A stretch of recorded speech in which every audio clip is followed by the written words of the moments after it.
Number 53 Kaif 5 lecture 53। अच्छा जी मोहतरम, का लेक्चर 52 जो है वो उसमें ना लीज का चल रहा था। आज हम वैसे IFRS 8 शुरू करेंगे, वो लीज का चल रहा था। तो उसमें ये आखिरी सवाल था। तो यार मैंने जो आपसे बात की थी ना, वो ज़रा बात समझने की कोशिश करो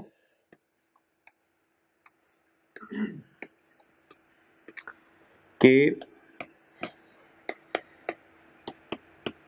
एडवांस के सवाल में जर्नल एंट्रीज होती कैसे हैं। एडवांस के सवाल में जर्नल एंट्रीज होती कैसे हैं। ये एडवांस का कोई एनुअल रेंटल का सवाल बनाने की कोशिश की है मैंने आपके सामने। तो आपने एंट्री की एसेट, जब आपने लीज पे लिया right of use debit, lease liability credit. फिर यहां पे पैसे गए तो lease liability debit, cash credit गया। फिर यहां पे आपको खर्चा बुक करना पड़ेगा। गया, खर्च हुआ। यकम जनवरी को गया, 31 दिसंबर को खर्च हुआ। Interest expense debit, interest payable credit. और वो इंटरेस्ट ना आप इस तारीख से उठा के लिखोगे, इस एक दिन बाद वाली तारीख से उठा के लिखोगे। फिर आप इधर पेमेंट करोगे, कैश क्रेडिट करोगे, लीज लायबिलिटी डेबिट, पुराना इंटरेस्ट पेएबल डेबिट। फिर इधर खर्चा बुक करोगे, इंटरेस्ट एक्सपेंस डेबिट, इंटरेस्ट। लेकिन वो जो इंटरेस्ट बुक करोगे ना, वो इस तारीख वाला इंटरेस्ट उठा के बुक करोगे शेड्यूल से, और फिर इस दिन इसकी पेमेंट हो जाएगी, कैश क्रेडिट उसी तरह। तो गया, खर्च हुआ, गया, खर्च हुआ। लेकिन जो हमारा सवाल था उसमें क्या होना था, ये हमारा सवाल था क्वेश्चन 35 और किताब का पेज नंबर 74 नहीं है, क्वेश्चन 35 किताब का पेज नंबर 75। तो इसमें भी इसी तरह है कि अब आप जरा विजुअलाइज करो। यकम जनवरी को जा रहे किराया नहीं जा रहा, उसको छोड़ो, वो आपको पता है हमारे सवाल में कोई और मसला खड़ा हो गया था कि किराया मिसिंग है बीच में, वो छोड़ो। यकम जनवरी को आइडली किराया जाना चाहिए, किराया गया। और अब देखो जरा एक बात करूंगा मैं, यकम जनवरी को किराया गया और 30 जून को किराया बुक करेंगे। इस दिन का इंटरेस्ट अमोर्टाइजेशन शेड्यूल से उठा के यकम जुलाई से, और फिर यकम जुलाई को किराया जाने की एंट्री करेंगे। इस दिन भी कैश क्रेडिट होगा, 30 जून को खर्चा बुक होगा, फिर यकम जुलाई को गया, ये मैंने लाइन नहीं खींची हुई, यकम जुलाई को गया, और फिर 30 ये अगर 30 जून है तो ये 31 दिसंबर होगा, तो 31 दिसंबर को खर्चा फिर बुक करेंगे, लेकिन एक दिन आगे वाला इंटरेस्ट उठा के अमोर्टाइजेशन शेड्यूल पर। तो इस मेथोडोलॉजी पे हम चलेंगे।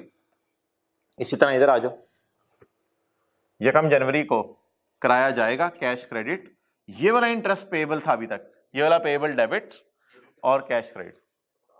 तो इधर खड़े होके 30 जून को फिर इंटरेस्ट एक्सपेंस बुक करेंगे, लेकिन ये यकम जुलाई की तारीख से उठा के इंटरेस्ट एक्सपेंस बुक करेंगे, और फिर यकम जुलाई को खड़े होके पेमेंट रिकॉर्ड करेंगे। तो कुछ सेट इस तरह बनेंगे कि अगर ये 30 जून है तो यहां पे पैसे किराया जाएगा 6 महीने का एडवांस में, और यहां पे बुक होगा खर्चा। फिर यहां गया यानी पैसे गए, माल गया, पैसे गए, और यहां बुक होगा खर्चा। इस मेथोडोलॉजी पे एंट्रीज होंगी। लेकिन यार कुछ सवालों में ना एंट्रीज आसान होती हैं। जैसे मैं कह दूं कि किराया जो है वो शुरू में नहीं दे रहा, मैं 6 महीने के एंड पे दे रहा हूं। अगर मैं 100 रुपया किराया ही 6 महीने के एंड पे दे रहा हूं, तो फिर यहीं पे गया और यहीं पे फिर वो एक ही एंट्री में इकट्ठी कर लेते थे, उसमें कोई टेंशन वाली बात नहीं होती थी। तो ये मेथोडोलॉजी यूज होगी जरा आज के सवाल में। गया, खर्च हुआ। अब जब मैंने सवाल पढ़ा ना, तो सवाल पढ़ के मुझे पता चला कि 1 जनवरी 15 को मेरा साल है, 31 दिसंबर 15 मेरे साल का एंड है और 31 दिसंबर 16 मेरे साल का एंड है। तो किराए सेमी एनुअल एडवांस में पे हो रहे हैं। तो मैंने क्या विजुअलाइज किया, मैंने ये विजुअलाइज किया कि मैं जो जनरल एंट्रीज करूंगा वो कैसे करूंगा। मैंने सोचा कि मैं जनरल एंट्रीज कैसे करूंगा। पहले तो मैं डेप्रिसिएशन की एंट्री करनी है। ये एंट्री लग से इसको फारिग करें, डब्बे के नीचे के हिस्से को। Right of use lease liability की भी एंट्री करनी है, इसको फारिग करें। पीछे क्या बच गया, पीछे मैंने सोचा कि मैं 1 जनवरी 15 को किराया दूंगा और 30 जून 15 को बुक करूंगा खर्चा। फिर 1 जुलाई 15 को किराया दूंगा और 30 जून 16 कहां से आ गया, 31 दिसंबर 15 को खर्चा बुक करूंगा। तो ये मेरा साल मेरा पूरा हो जाएगा। बोले 1 जनवरी 15 को किराया दूंगा और 30 जून 15 को खर्चा बुक करूंगा। 1 जुलाई 15 को किराया दूंगा और 31 दिसंबर 15 को खर्चा बुक करूंगा। अब अनलकीली नो एंट्री थी, इधर तो कोई एंट्री बनती नहीं थी। अब जब मैं 30 जून का इंटरेस्ट देखने जाऊंगा तो ये एरियर का सवाल नहीं है, मुझे 30 जून का इंटरेस्ट मिलेगा 1 जुलाई की तारीख के सामने। तो 30 जून का इंटरेस्ट 1 जुलाई 15 की तारीख के सामने जो है वो बताएं कितना नजर आ रहा है, 87.3। और याद रखना ये 6 महीने का है, 1 जनवरी से 30 जून तक का इंटरेस्ट, और पेज 7वें महीने के पहले दिन हुआ है।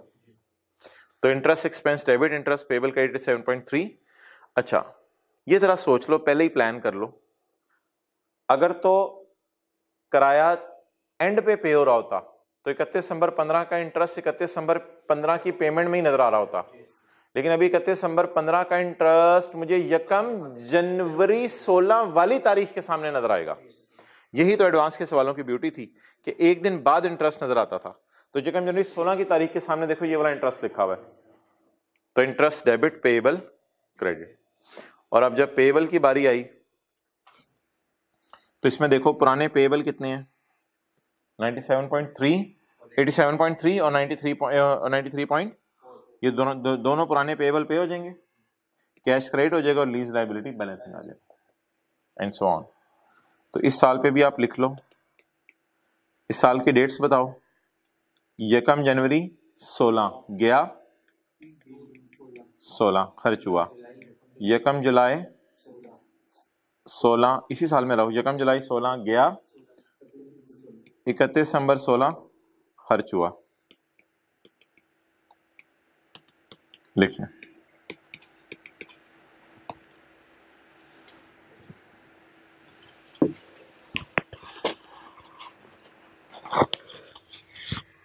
दावत अपना से रखती और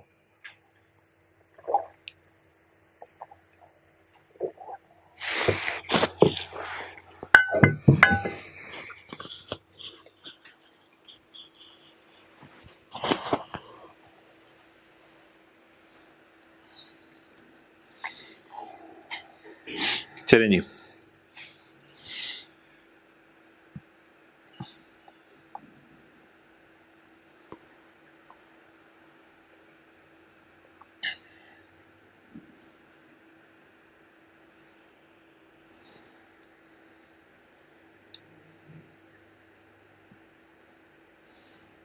आगे मूव करें, IS 41 पे आए।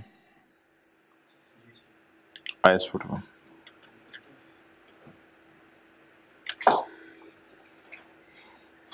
ये देखें,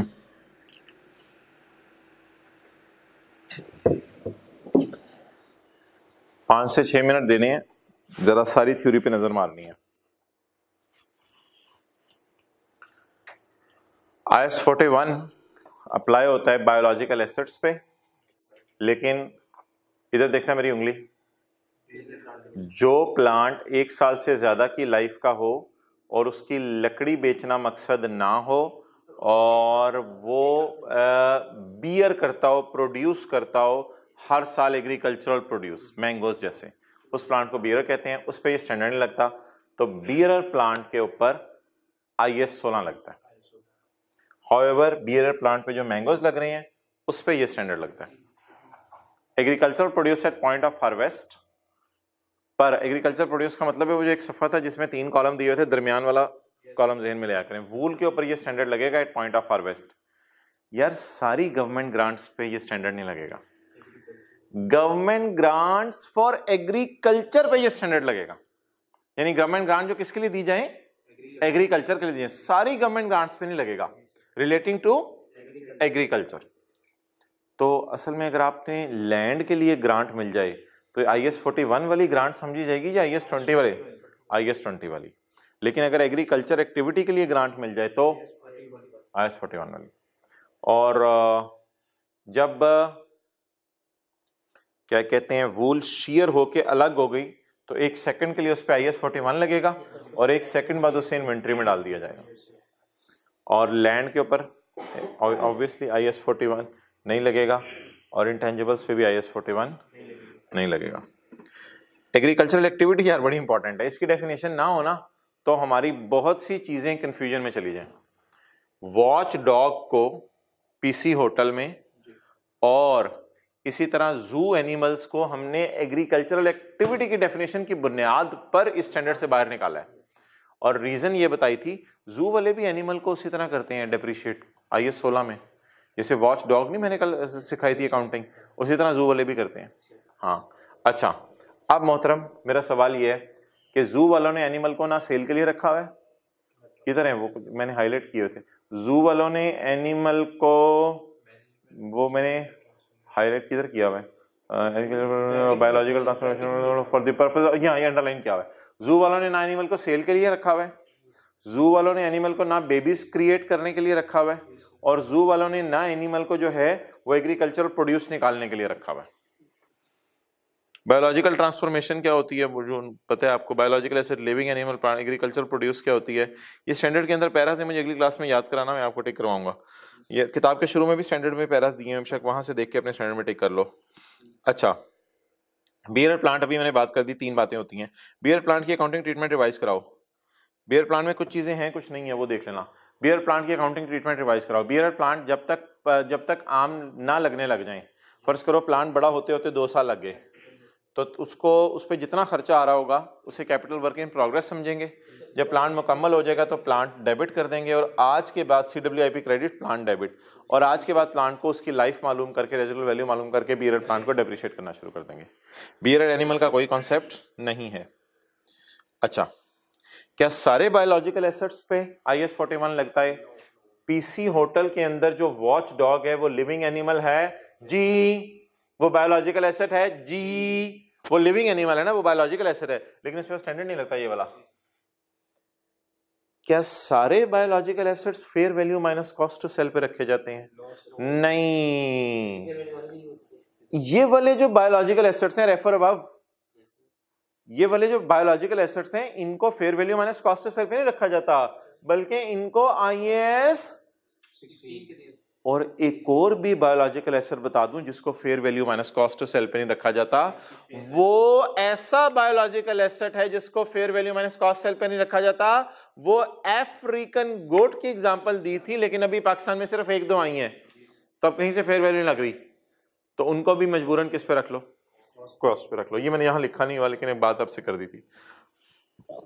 ग्रुपिंग ऑफ एसेट्स, आगे चलें। रिकॉग्निशन, बायोलॉजिकल एसेट हो या एग्रीकल्चरल प्रोड्यूस हो, ये रिकॉग्निशन बड़ी इंपॉर्टेंट है। इसका ना स्टैंडर्ड का पैरा आप देख लेना, तो किताब के शुरू में देखो स्टैंडर्ड के पैरास दिए हुए हैं, एक सफे पे देखो स्टैंडर्ड के पैरास दिए हुए हैं, नहीं सब,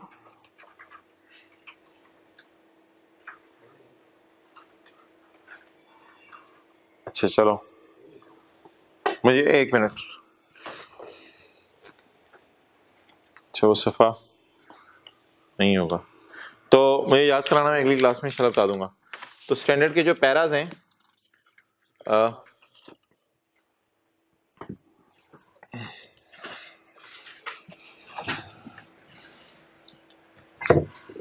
चलो अगली क्लास में से बात करते। तो बायोलॉजिकल एसेट्स के ऊपर आपका कंट्रोल होता है, फ्यूचर में बेनिफिट आना होता है और उसकी फेयर वैल्यू रिलायबली मेजर हो जाती है या कॉस्ट जो भी हो। तो बायोलॉजिकल एसेट और एग्रीकल्चर प्रोड्यूस को रिकॉग्नाइज कब करना है, ये तीन बातें जब पूरी हो। लेकिन मेजर कब करना है यार, इसमें सुनो, परचेज करते ही किस पे मेजर करना है काउ को, fair value cost to sell. साल के एंड पे कब किस पे मेजर करना है, फेयर वैल्यू माइनस। लेकिन यार एग्रीकल्चर प्रोड्यूस में सिर्फ इनिशियल का लॉस लिखा हुआ है, सब्सिक्वेंट नहीं लिखा हुआ, ये नोट ही नहीं किया। इधर इनिशियल का लॉस इसलिए लिखा हुआ है कि सब्सिक्वेंट मेजरमेंट तो इन्वेंट्रीज में होती है इसकी, क्योंकि इनिशियल मेजरमेंट वूल की किस पे होगी, fair value minus cost to sell पे, लेकिन एक सेकंड बाद इन्वेंट्रीज में चला जाएगा, इसलिए यहां सिर्फ इनिशियल का लॉस लिखा हुआ है। और अच्छा जी, कॉस्ट टू सेल की काफी बहस थी, ये रिवाइज जरूर करनी है आपने यार। इसमें ना एक चीज है, आप लोग लिख लो, इसी पेज पे आएगी, अपने टेस्ट की थी। Advertisement, advertisement cost to sell का पार्ट बनेगी यार। एडवर्टाइजमेंट को आपने कॉस्ट टू सेल का पार्ट नहीं बनाना। असल में ना ये ब्रोकर कमीशन है, ना डीलर कमीशन है, ना लेवीज टू रेगुलेटर है, ना ट्रांसफर टैक्सेस हैं। एडवर्टाइजमेंट को आप नॉर्मल P&L के अंदर डालते हैं। तो ये अभी ना वो जो आई कैप का पास पेपर क्वेश्चन 2 है, उसमें MCQ में उसने एक डाला हुआ था जो मैंने अभी तक आपको नहीं कराया। तो एडवर्टाइजमेंट को आपने जो है ना कॉस्ट टू सेल में नहीं डालना, इसी पेज पे लिख लो ताकि साथ ही यहाँ बात कवर हो जाए।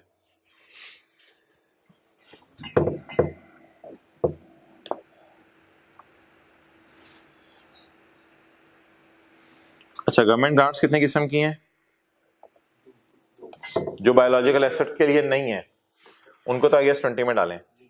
जो ऐसी अफ्रीकन काउ के लिए हैं जिसकी फेयर वैल्यू नहीं पता चल रही, उसको भी IAS 20 में डालें। और जो बाकी एनिमल्स हैं उनको आप fair value minus cost to sell पे रखते हैं, उन पे IAS 41 कहता है अनकंडीशनल है या कंडीशनल है। तो अनकंडीशनल को कब इनकम में डालने, बोलें when becomes receivable, when becomes, और कंडीशनल को कब इनकम में डालना है, when condition is met. Disclosures, आपने गेन लॉस दिखाना होता है, अपना बताना होता है किस किस टाइप के आपके पास एसेट्स हैं, उनके टाइटल पे कोई रिस्ट्रिक्शन तो नहीं लगी हुई, और कमिट अगर आपने किसी से वादा कर लिया हुआ है बाय करने का वो कैसे है, अगर बाहर के मुल्क में एसेट पड़े हैं तो करेंसी का जो रिस्क आ रहा है उसे कैसे आप मैनेज कर रहे हैं, कोई इंश्योरेंस वगैरह करा के, और रिकॉन्सिलिएशन जिसमें ओपनिंग क्लोजिंग परचेजेस वगैरह आती थी। और अफ्रीकन काउ, ये अफ्रीकन काउ, अफ्रीकन गोट के लिए, ये अफ्रीकन गोट जो आपकी है जिसकी फेयर वैल्यू नहीं पता चल रही, तो उसकी फिर यूजफुल लाइफ वगैरह और सारी चीजें आपको पता होनी चाहिए। Disclosures relating to government grants, okay, some important concepts बहुत इंपॉर्टेंट थे। ओके आगे चलें जी। नहीं, सम इंपॉर्टेंट कॉन्सेप्ट स्टैंडर्ड में नहीं है, वो तो वैसे ही आपको समझने के लिए लिखे हुए हैं। पेज 693 तक जो है वो स्टैंडर्ड में है। अच्छा यार ये क्या कहते हैं, दोबारा रिवाइज कर लो। बीयर प्लांट मैंने PPE में डाला है IAS 16 में, कोई एतराज तो नहीं? अच्छा, बायोलॉजिकल एसेट्स, गाय को और शीप वगैरह को मैंने बायोलॉजिकल एसेट में नॉन करंट एसेट में डाल दिया, कोई मसला नहीं। लेकिन अगर एक गाय ऐसी है ना जिसको आपने ज़िबा कर देना है 1-2-4 दिन में, जब लोग आएंगे मांगेंगे जो गाय, फौरन आपने ज़िबा कर देनी है, इस गाय को मैंने करंट एसेट में रखा है जब तक जिंदा है, जब तक जिंदा है करंट एसेट में है, और कट के गोश्त हो गया तो फिर तो वो इन्वेंट्री में चली जाएगी। तो जब तक जिंदा है, ताबिंदा है, पाइंदा है, तब तक ये बायोलॉजिकल एसेट है। और एनुअल क्रॉप्स, वीट, मेज, कॉटन जब तक लगी हुई हैं, अंडरलाइन कर लो यार, ये लगी हुई हैं, लगी हुई हैं। आप सर पकड़ के बैठ गए, sir mangoes on mango tree भी बायोलॉजिकल एसेट है। यार ये आपको मैं बात आज बता दूं, मैंगोज ऑन मैंगो ट्री भी बायोलॉजिकल एसेट है, मैंगोज ऑन मैंगो ट्री भी बायोलॉजिकल एसेट है, मैंगो, एक minute, mangoes on mango tree भी बायोलॉजिकल एसेट है। ये अंदर की बात थी, ये मैंने आपसे छुपा के रखी हुई थी। Mangoes on mango trees biological asset है, और mangoes at the point of harvest agricultural produce है। जैसे गाय जब तक ज़िबा नहीं हो गई तो बायोलॉजिकल एसेट है, और गाय कट गई गोश्त हो गया तो गोश्त agricultural produce at point of harvest. ये बड़ी मजे की बात थी, कल छुपा के रखी हुई थी। बियर प्लांट पे तो IS 16 लगेगा ना, इसकी शाखों वगैरह पे, दरख्त पे IS 16 लगेगा, बट मैंगोज डंडी लगी हुई है साथ, मैंगोज ऑन मैंगो ट्री लिखा हुआ है, ये क्या है? बायोलॉजिकल। और मैंगो कटने के टाइम पे एग्रीकल्चरल प्रोड्यूस, और एक सेकंड बाद इन्वेंट्री। देखो मैंगो ने कैसे कैसे रंग बदले गिरगिट की तरह। तो जब मैंगो दरख्त पे लगा हुआ है तो आपने मैंगो पे हाथ रखने बोलने हैं, मांजो तू तो बायोलॉजिकल जिंदा है, अभी दरख्त पे लगा है, ताबिंदा है, तू बायोलॉजिकल एसेट है। फिर मैंगो को जैसे ही क्रिच उतारा, biological produce, biological sorry agricultural produce at point of harvest. इसको मेजर करना है fair value minus cost to sell पे, और जैसे ही आपने मैंगो को छोड़ा पेटी में गिरा, अब इन्वेंट्री आपकी, रंग बदल रहा है, लगा है साथ तो बायोलॉजिकल एसेट, उतारा तो एग्रीकल्चर, उतार के रख दिया तो इन्वेंट्री। सीख के रखेगा। ओके, एंजॉयिंग यार, ये जबरदस्त स्टैंडर्ड बना हुआ है वैसे।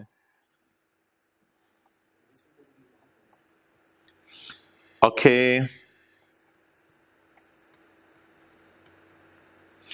अब वो पास पेपर का कौन सा क्वेश्चन है? क्वेश्चन 2 है, पेज नंबर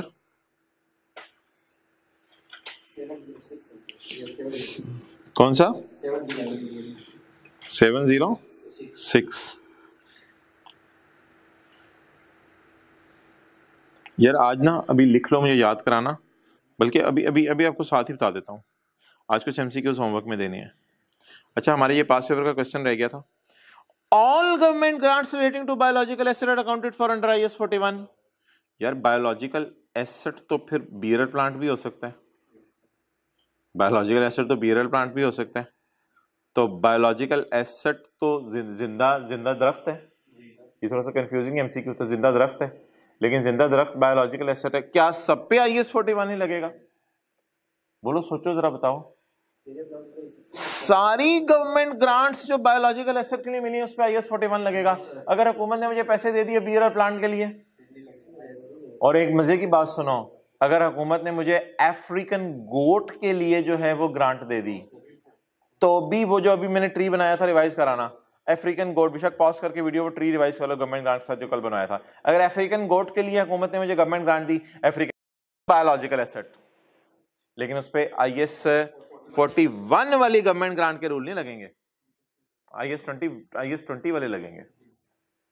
थोड़ा सा ये अजीब सा था एक MCQ, जाहिर बात है बीच में कोई एक दो तो आना होता है, true false. Commission to broker and advertising are all cost to sell, नहीं नहीं नहीं, एडवर्टाइजिंग कॉस्ट टू सेल नहीं है। When valuing agriculture produce upon harvest, तो ठीक है, जब भी कहता है एग्रीकल्चर प्रोड्यूस को मैंने मेजर करना है तो कॉस्ट टू सेल में माइनस कर दूं एडवर्टाइजमेंट, नहीं। IS 41 does not apply on bearer plant, बिल्कुल सही कहा है, पॉइंट 2 में आ जाए, IS 41 does not apply on, however it applies on the produce growing on beer plant, लेकिन वो जो आम इसमें है उन पे ये लग रहा है। ये स्कोप पैरा में पड़ी थी बात, सबसे पहले सफे पे स्कोप पैरा में ये बड़ी बड़ी बात लिखी हुई है।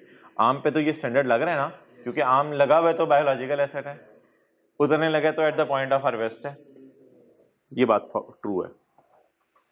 ऐसा तो नहीं होता पेपर में टाइम ना हो आंखें बंद करके, true false true false true false.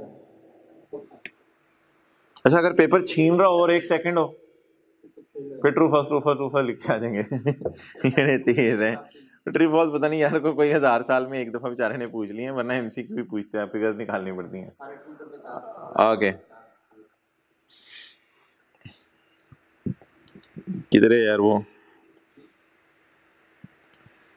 हाँ, मैं आपको बता रहा था कुछ MCQs आज कराना।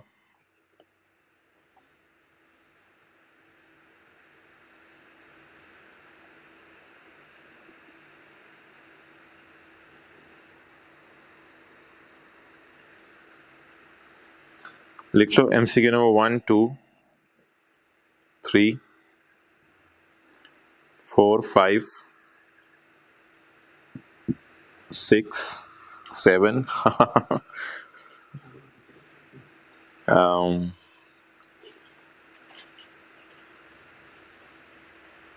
8, 9, 10, 11, 12, 13, 14, 15 और 20। ठीक, लिख लिए? ये मुझे ना वो भी कर देना, होमवर्क में मैं डाल भी दूंगा। अच्छा जी, चलें IFRS 8 स्टार्ट करें। आज हमने जो है ना बड़ा ज़बरदस्त एक स्टैंडर्ड स्टार्ट करना है। IFRS 8 किधर है यार, ढूंढो। IFRS 8, IFRS 8, IFRS 8।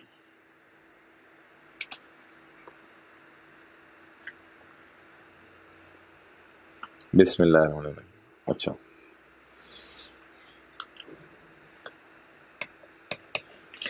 यार ये नेस्ले का P&L है, नेस्ले का P&L है। इसमें सेल आ रही है 50 मिलियन की।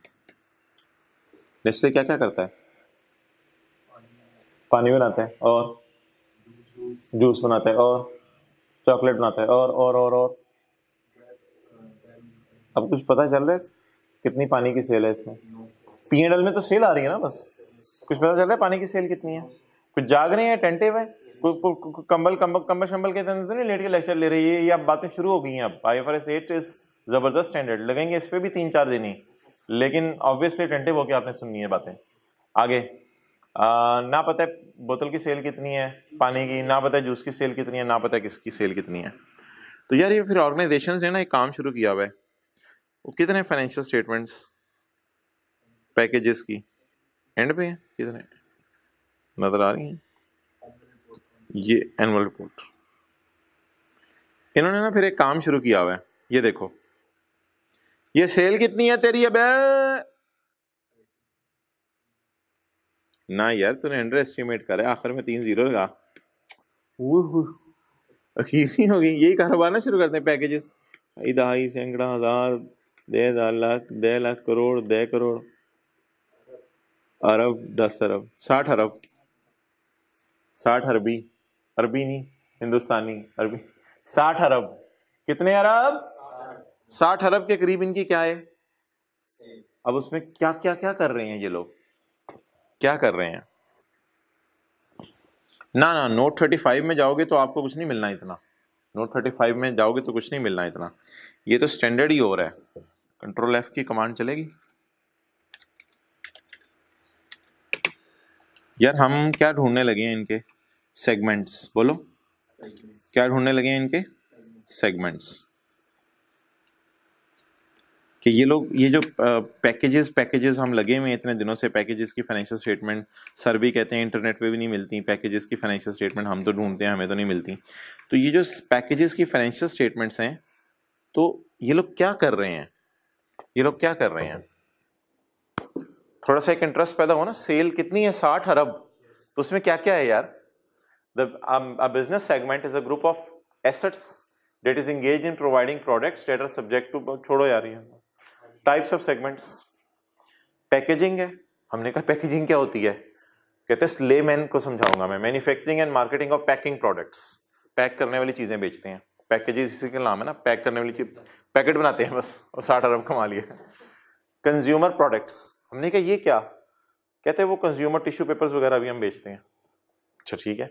इंक, यार इंक सिर्फ ये वो बोले, और स्याही वो नहीं होती जो पेनों में होती है, स्याही ये उन J डॉट वालों को बेचते होंगे जिन्होंने कपड़ों पे लगानी होती है।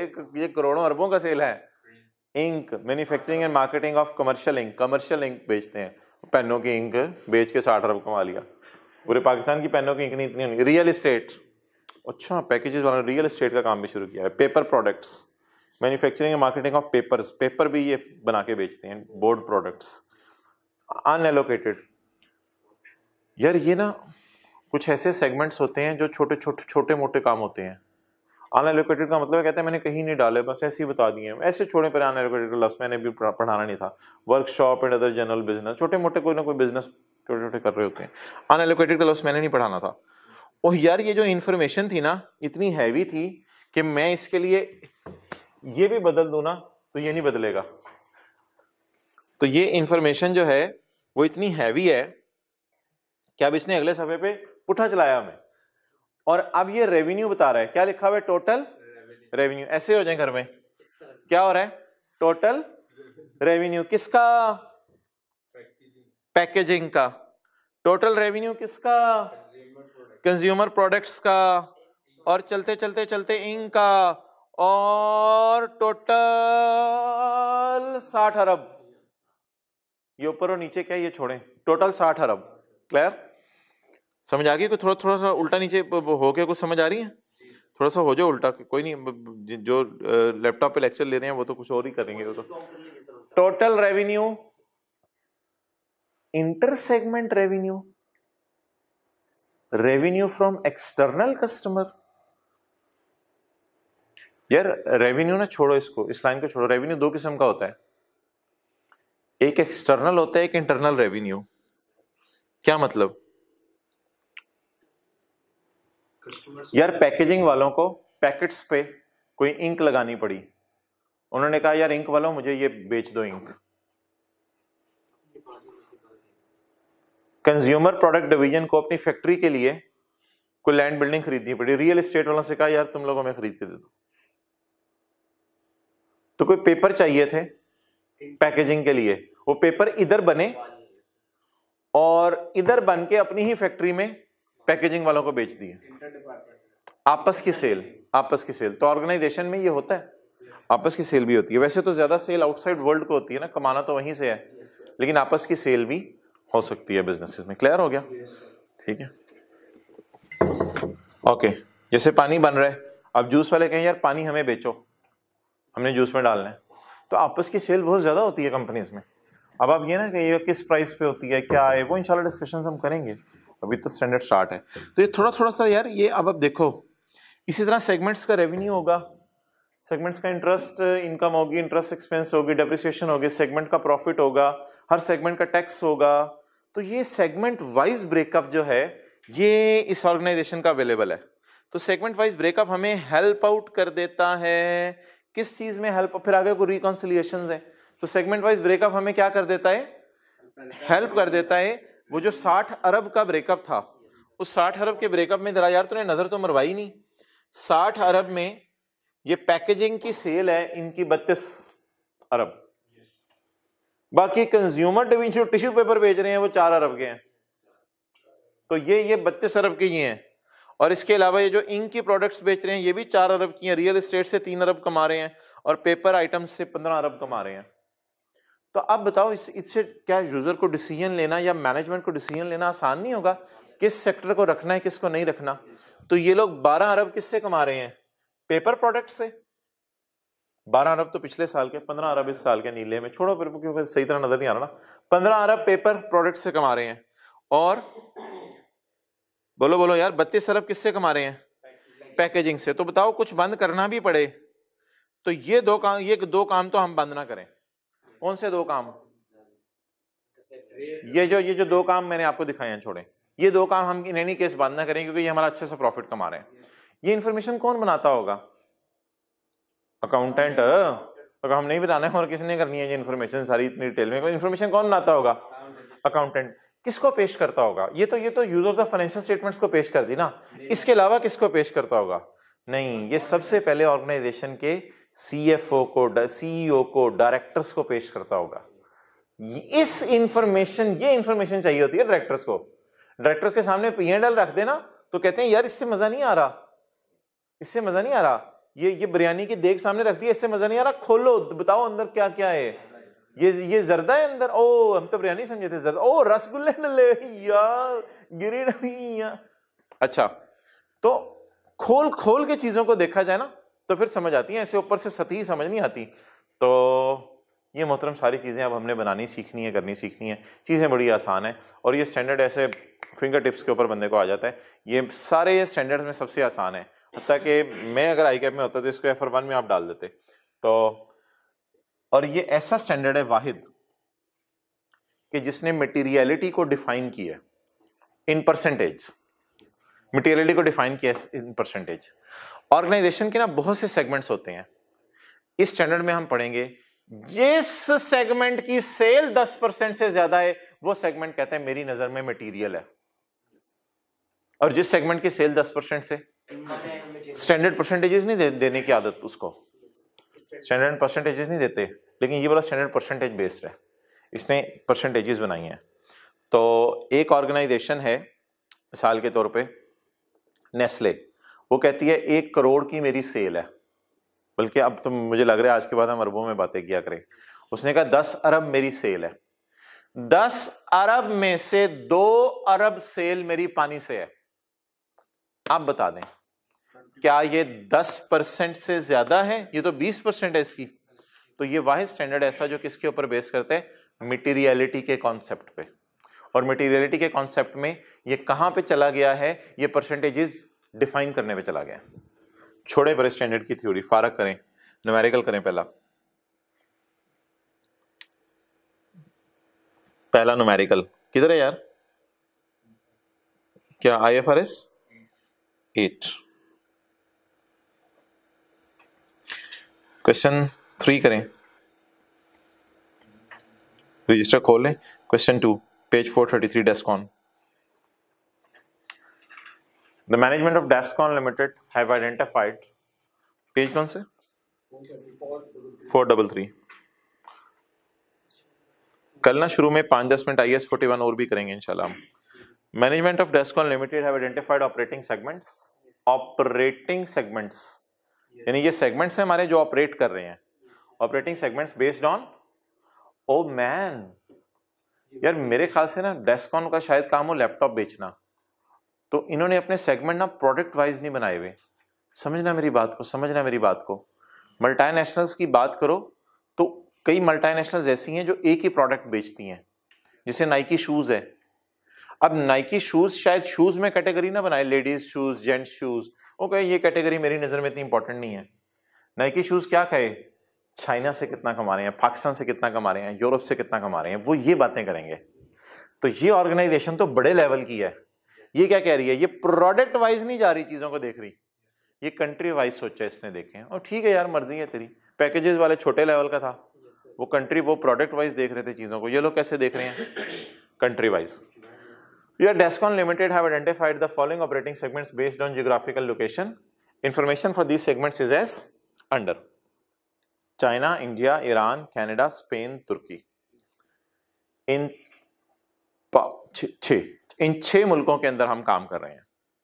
अब हमने देखना है मटेरियल कौन सी चीजें हैं और immaterial. Total sale, total sale, external sale, internal sale. तो अगर आप मुझे कहें कि ये बताएं जी ये क्या है, तो मैं कहूंगा ये है A, ये है B और ये है C is equal to A plus B। लिख लें, लाइन भी लगा देते हैं ताकि वो क्लियर। तो एक्सटर्नल सेल 612। एक्सटर्नल सेल का क्या मतलब है? बाहर के कस्टमर्स को चीजें बेची हैं या अपने ही इदारे में बेच दी। देखो ऐसा भी तो हो सकता है डेस्कॉन चाइना डेस्कॉन इंडिया को चीजें बेच दे, यानी कुछ चीजें चाइना वाले इंडिया को बेचते हैं, इंडिया को जरूरत हो तो अपने ही इदारे में भी सेल हो सकती है। बाकी उस सेल के इंपैक्ट क्या होंगे उस साइड पे ना, चाहे वो इंशाल्लाह डिस्कस करेंगे। तो इन कंपनीज ने बाहर के कस्टमर्स को कितनी सेल की? 612। अंदर के कस्टमर्स को 388। टोटल सेल कितनी की इस कंपनी ने? 612 जमा 388 1000। बाकी फिगर्स के ऊपर ना जाएं, सवाल खुलेगा तो पता चल जाएंगे। प्रॉफिट बताएं जी। 1 2 3 4 5 6 हर जगह कहीं प्रॉफिट्स आ रहे हैं और कहीं लॉस आ रहा है। इसलिए जो डिसीजन मेकर है ना उसको ये सारी इंफॉर्मेशन देख के बड़ा आसान हो जाएगा। Assets clear.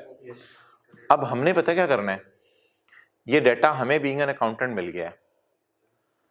हमने इन ऑपरेटिंग सेगमेंट्स में से मटेरियल ऑपरेटिंग सेगमेंट्स अलग करने हैं, यानी जो बड़े बड़े हैं जिनकी बुनियाद पे हमारा बिजनेस खड़ा हुआ है, और अगर वो बिजनेस सेगमेंट फारिग हो गए तो हमारी ऑर्गेनाइजेशन स्टेक पे लग सकती है। हमने इस डेटे में से ऑपरेटिंग सेगमेंट नहीं ढूंढने, क्योंकि ऑपरेटिंग सेगमेंट्स तो ये हैं। हमने इस डेटे में से मटेरियल ऑपरेटिंग सेगमेंट्स ढूंढने हैं। जैसे उस ऑर्गेनाइजेशन ने मटेरियल ऑपरेटिंग सेगमेंट ढूंढ लिए थे, इन मटेरियल को अनएलोकेटेड का कोई नाम दिया था, ऐसे ही यानी कि फारिग से कुछ छोटे मोटे काम। क्लियर हो गया? तो बता दें ये सारे क्या हैं? Operating segments. हमने इनमें से कौन से ढूंढने हैं? बड़े बड़े ऑपरेटिंग सेगमेंट। और मटेरियल ऑपरेटिंग सेगमेंट तो लफ्ज अच्छा नहीं है, स्टैंडर्ड ने लफ्ज यूज किया है इन ऑपरेटिंग सेगमेंट्स में से रिपोर्टेबल ऑपरेटिंग सेगमेंट ढूंढो। कौन से ऑपरेटिंग सेगमेंट ढूंढो? रिपोर्ट जिन्हें की, रिपोर्ट का क्या मतलब है? यूजर को जिनके बारे में बताया जा सके। हो सकता है कोई छोटा सा मुल्क हो, उसके बारे में यूजर को बताने की जरूरत ही ना हो, तो बता दो, क्योंकि सारी सेल का ब्रेकअप देना ह्यूमनली पॉसिबल नहीं है। अब एक पेप्सी वाले क्या करें? पेप्सी वाले तो 250 मुल्क इधर लिख देंगे। अब 250 मुल्क इधर लिख तो देंगे, लेकिन वो तो पेप्सी वालों के ऑपरेटिंग सेगमेंट्स होंगे। मैंने ऑपरेटिंग सेगमेंट्स ढूंढने हैं, या ऑपरेटिंग सेगमेंट्स में से वो सेगमेंट्स ऑपरेटिंग ढूंढने हैं जो मटेरियल है। मटेरियल ऑपरेटिंग सेगमेंट्स का है ना एक बड़ा टफ सा नाम है, रिपोर्टेबल ऑपरेटिंग सेगमेंट। क्या? ऐसे ऑपरेटिंग सेगमेंट जो इस काबिल हैं कि उनको यूजर को क्या कर सके, हम रिपोर्ट कर सकें। इसका ना ये रिक्वायरमेंट मांग रही है, identify reportable operating segment. Reportable का मतलब होता है मटेरियल, रिपोर्टेबल ऑपरेटिंग सेगमेंट। जी हजरात, हमने क्या आइडेंटिफाई करने हैं?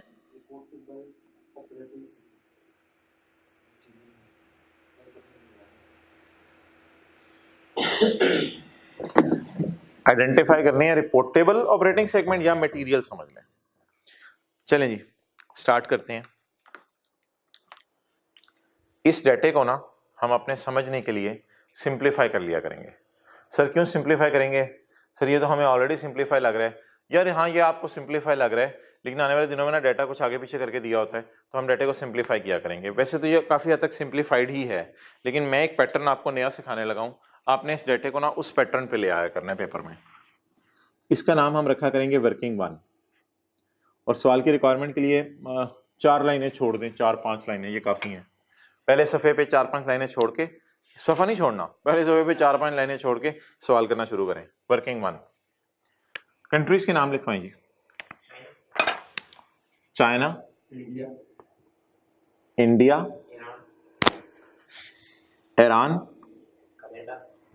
कनाडा, स्पेन, तुर्की और टोटल।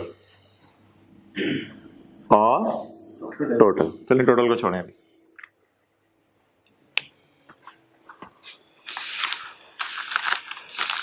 आप दिल में कह रहे होंगे सर कमाल ही कर दिया आपने उसने ऐसे लिखे हुए थे, आपने इनको उठा के ऊपर लिख दिया, कमाल कर दिया आपने।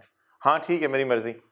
अच्छा, तरतीब ये नहीं होगी, तरतीब मैं बनाऊंगा external sale, internal sale is equal to total sale, फिर प्रॉफिट्स और फिर एसेट्स। चलें जी, कौन सी सेल जी? एक्सटर्नल सेल और आगे internal shell.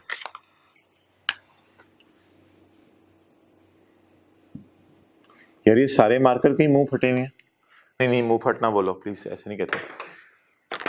External sale, internal cell और कौन सी सेल? Total cell. इधर ऐसे कर दो, कोई हरज तो नहीं कि एक्सटर्नल और इंटरनल को जमा करेंगे तो कौन सी आ जाएगी? टोटल सेल, यानी 2 + 3 5। क्लियर?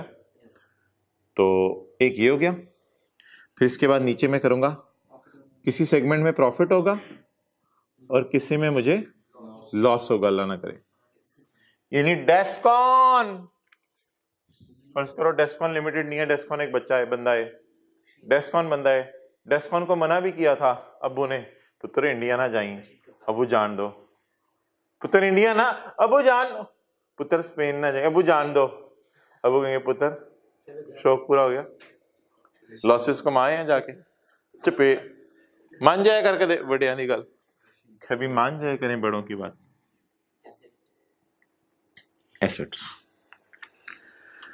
छोटी छोटी बातें करता रहूं लेकिन नोट करने की जरूरत नहीं, आने वाले दिनों में आएंगी। कोई लाइबिलिटीज वगैरह अगर दे देना तो वो नहीं यहाँ लिखनी, बोला यहाँ लिखने की जरूरत नहीं है, क्योंकि हमने मटेरियलिटी ना किसी बेस पे डिसाइड करनी है। वो बेसिस हमारी तीन है, सेल, प्रॉफिट्स और एसेट्स। हर सेगमेंट के अगर हमें सेल, प्रॉफिट और एसेट्स पता चल जाए तो पता चल जाएगा क्या मटेरियल। लाइबिलिटीज भी कुछ लोग लिखते हैं लेकिन स्टैंडर्ड ने कहा यार लाइबिलिटीज लिखने की जरूरत नहीं है यहाँ। ओके, अब फिगर्स लिखवा दें। सर आपने सही कराया यार, ये डाटा सिंप्लीफाइड था, इधर वालों को ऊपर ले गए, उधर वालों को इधर ले गए, चलो खैर है।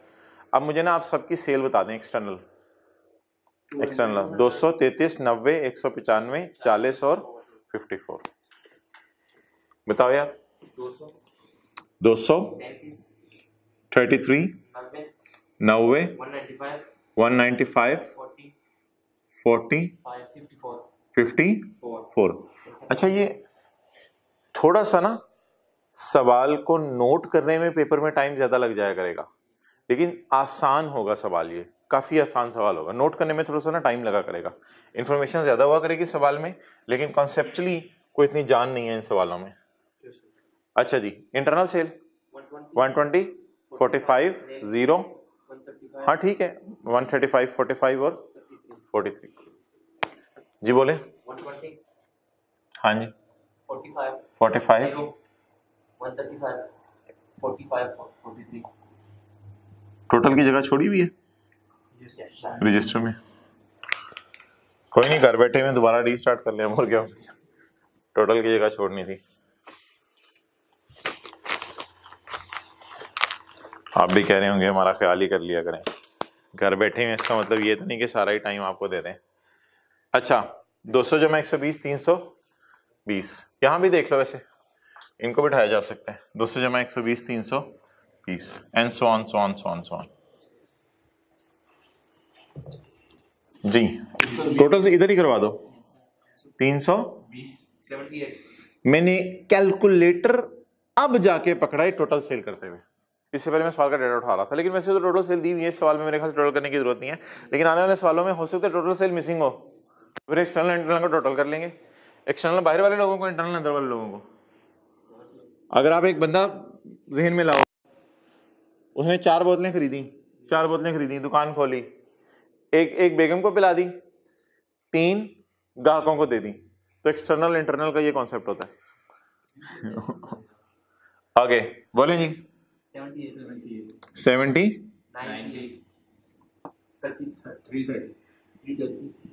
330, आगे 85, 97।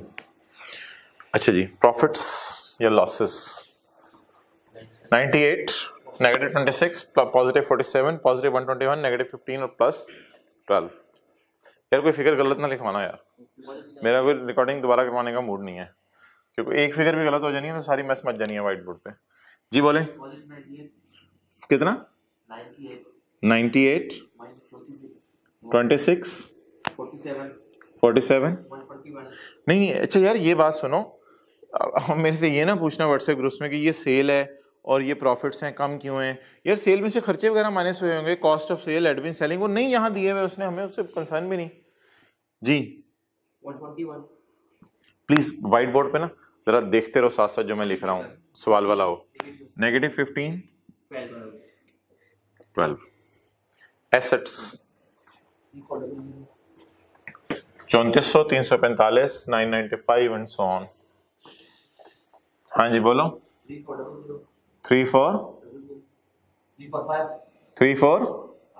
अच्छा देखो ना, हमारी तबीयत में भी एक चीज है यार, बड़े चाइना में यार तूने बड़े लैंड, बिल्डिंग, प्लांटे, मशीनरी और पता नहीं क्या क्या, और इंडिया में प्लांटियां, मशीनरियां, लैंडियां, छोटे छोटे, तूने जानदार है ही नहीं। यहीं से कुछ आइडिया हमें चीजों का थोड़ा थोड़ा होने लग गया है, लेकिन अभी आगे चलें। 995। ईरान में फिर भी तो किसने एसेट रखे हुए हैं। 3800। अब आप भी मेरे साथ सोचने लगे, कनाडा में तो चाइना से भी ऊपर निकल गया। 580। 88, सबसे कम इसने लिफ्ट इंडिया को कराई हुई है।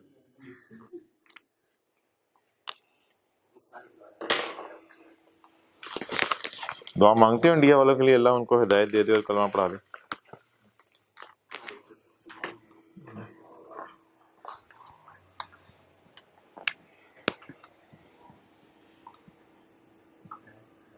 ये दुआ तो नहीं मांगते अल्लाह सारे इंडिया वालों को जहन्नुम बोस कर दे। मुसलमान होने की दुआ मांगे। अच्छा जी, सारे एक्सटर्नल जमा कर दें। अब यार अब कैलकुलेटर चाहिए, और अब मुझे ना आपकी बहुत ज़्यादा अटेंशन चाहिए, क्योंकि चीज़ें आसान हैं लेकिन कैलकुलेशन साथ साथ नहीं होंगी तो मसला हो जाएगा। चीज़ें बहुत आसान है यार। एक्सटर्नल सेल का ना टोटल कर दें सबका, चाइना की सेल, इंडिया की सेल, ईरान की सेल, कनाडा की सेल, स्पेन की सेल, तुर्की की सेल, 612। इंटरनल का टोटल करें 120 plus 45 plus 0 plus 135 plus 45 plus 43 is equal to 388। Next, total का टोटल ऊपर से भी कर सकते हैं, बेहतर है ऊपर से ही कर दें। कितना? 1000। नो नो, यहाँ स्टैंडर्ड ने जरा डिफरेंट मेथोडोलॉजी ली है। कहता है नहीं यार ऐसा नहीं करना, आपने ऐसा नहीं करना यार। एक ना अजीब सा काम मैं करने लगा हूँ, इसको आप समझ लो जैसे ये वर्किंग है, तो ये वर्किंग 1.1 है, वर्किंग 1.1। स्टैंड कहता है जरा डिफरेंट मेथोडोलॉजी चलो। यार मेथोडोलॉजी बड़ी आसान है, ऊपर जरा देखते रहना।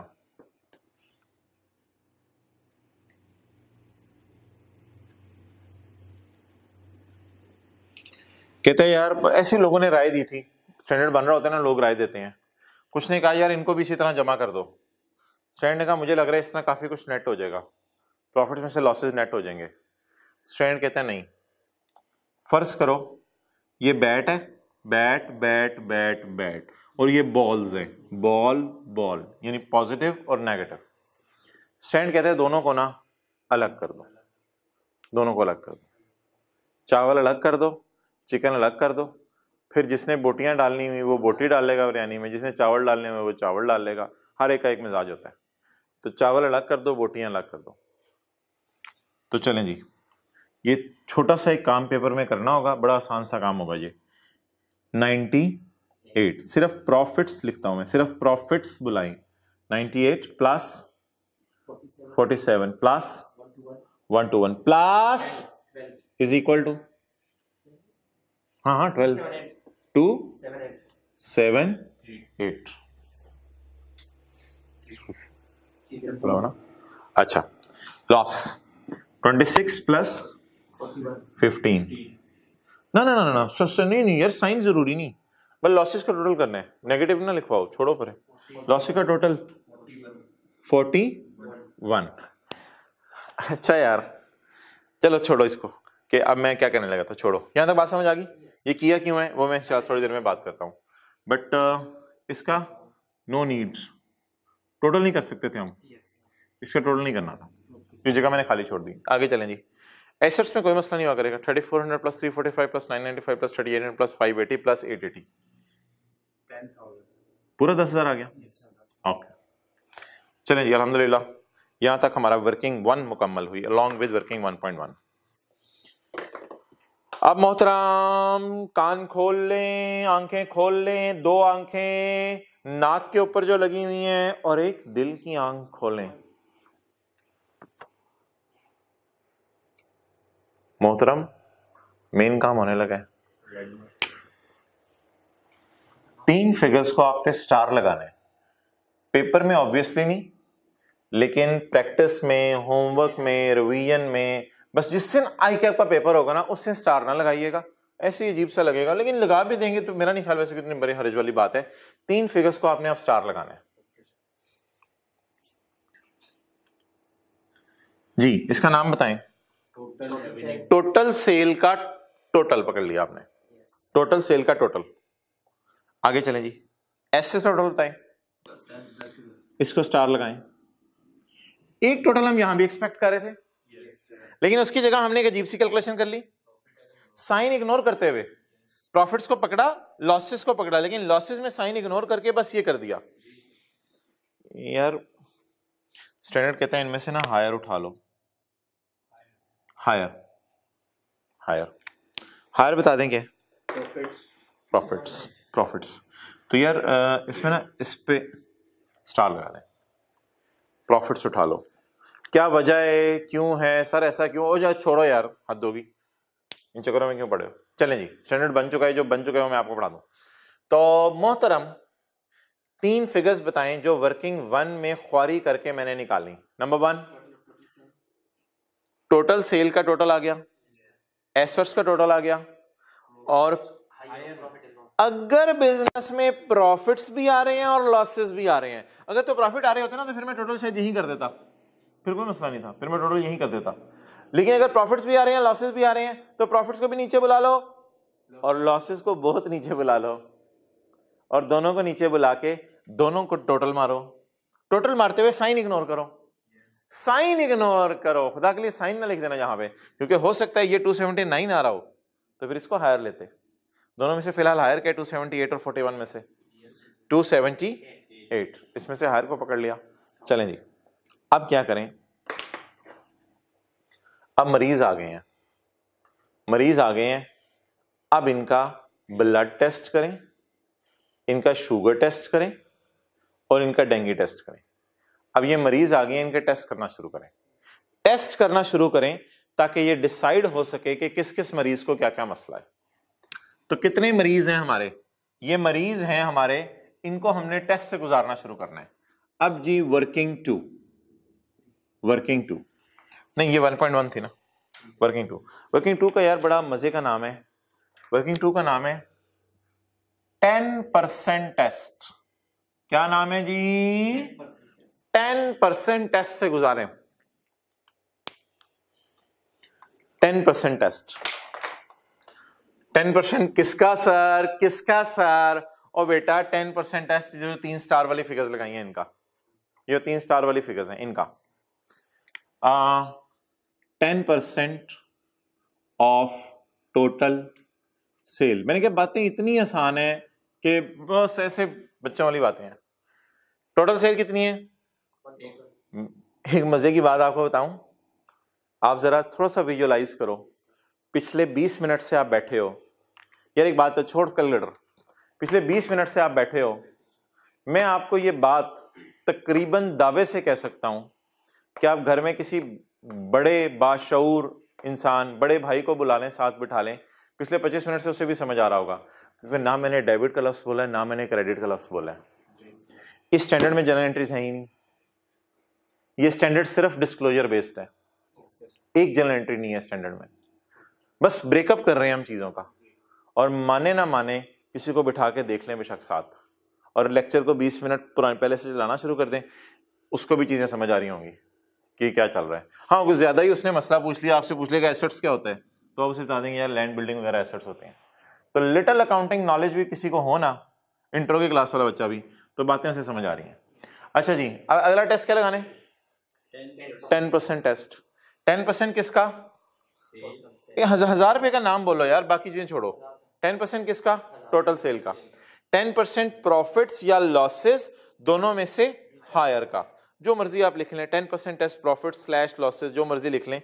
अब मैं तो स्लैश लॉसेस लिख दूं तो आप परेशान ना होइएगा, उससे कोई फर्क नहीं पड़ता। 10% ऑफ प्रॉफिट्स अगर प्रॉफिट्स हायर होते और लॉसेस अगर लॉसेस हायर होते, उसको छोड़े, मैंने प्रॉफिट स्लैश लॉस लिख दिया, कोई मसला नहीं, बस उठाना आपने 278 है, ये नीचे वाला ना उठाइएगा। और इन द एंड आखिरी टेस्ट बोले 10% ऑफ एसेट्स। एसेट्स में तो टोटल ना करो ना, इंटरनल एक्सटर्नल का कोई लॉस ही नहीं है इसमें, तो 10% ऑफ एसेट्स। क्लियर? ले 10%। 10% ऑफ टोटल सेल का मोहतरम मतलब ये होता है 10% multiplied by total sale. 10% multiplied by total sale करें, कितना आ गया जी? 100। इस यूनिट का क्या करना है, सब्र करें, मैं बताता हूं। आगे लें जी, 10% ऑफ 10,000, ठीक है, बच्चों वाला काम करने के लिए बुलाया हुआ है। 10% ऑफ 10,000 बाद में ले लेता हूं मैं, पहले ये कर लेता ना। 10% of 278, 10% of 278 is 27.8। 10% of total assets जी, 10% ऑफ टोटल एसेट्स कितने हैं? 10,000 10,000 is equal to 1,000। Clear?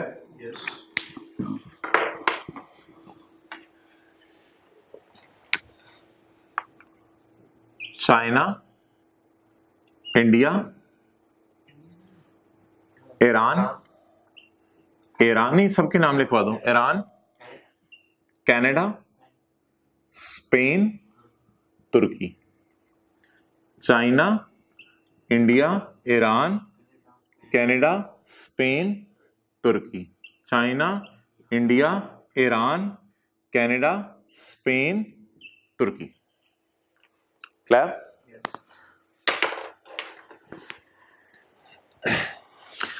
Asset से जरा समझाना मुझे आसान है, मैं इसलिए चल रहा हूं।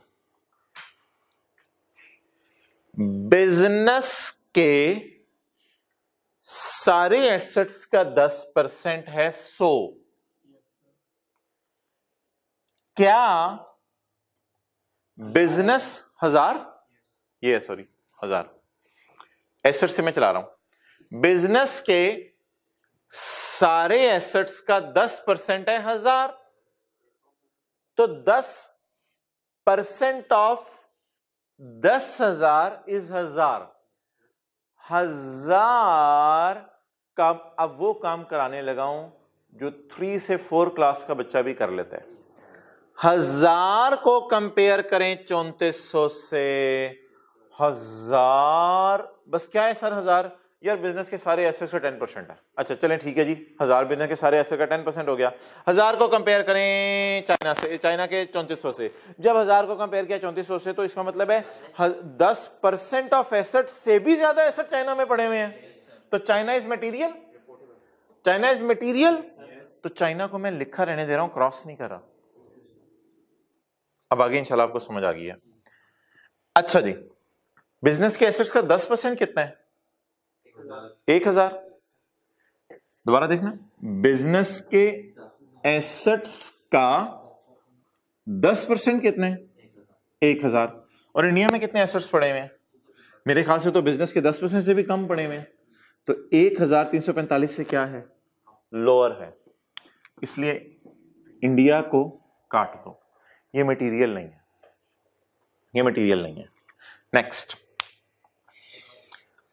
अब तो यार सादा सी बात है, मैं कहता था दूसरी तीसरी क्लास का बच्चा भी कर लेता है। 1000 है, 1000 से कम है तो बोलो इममटेरियल,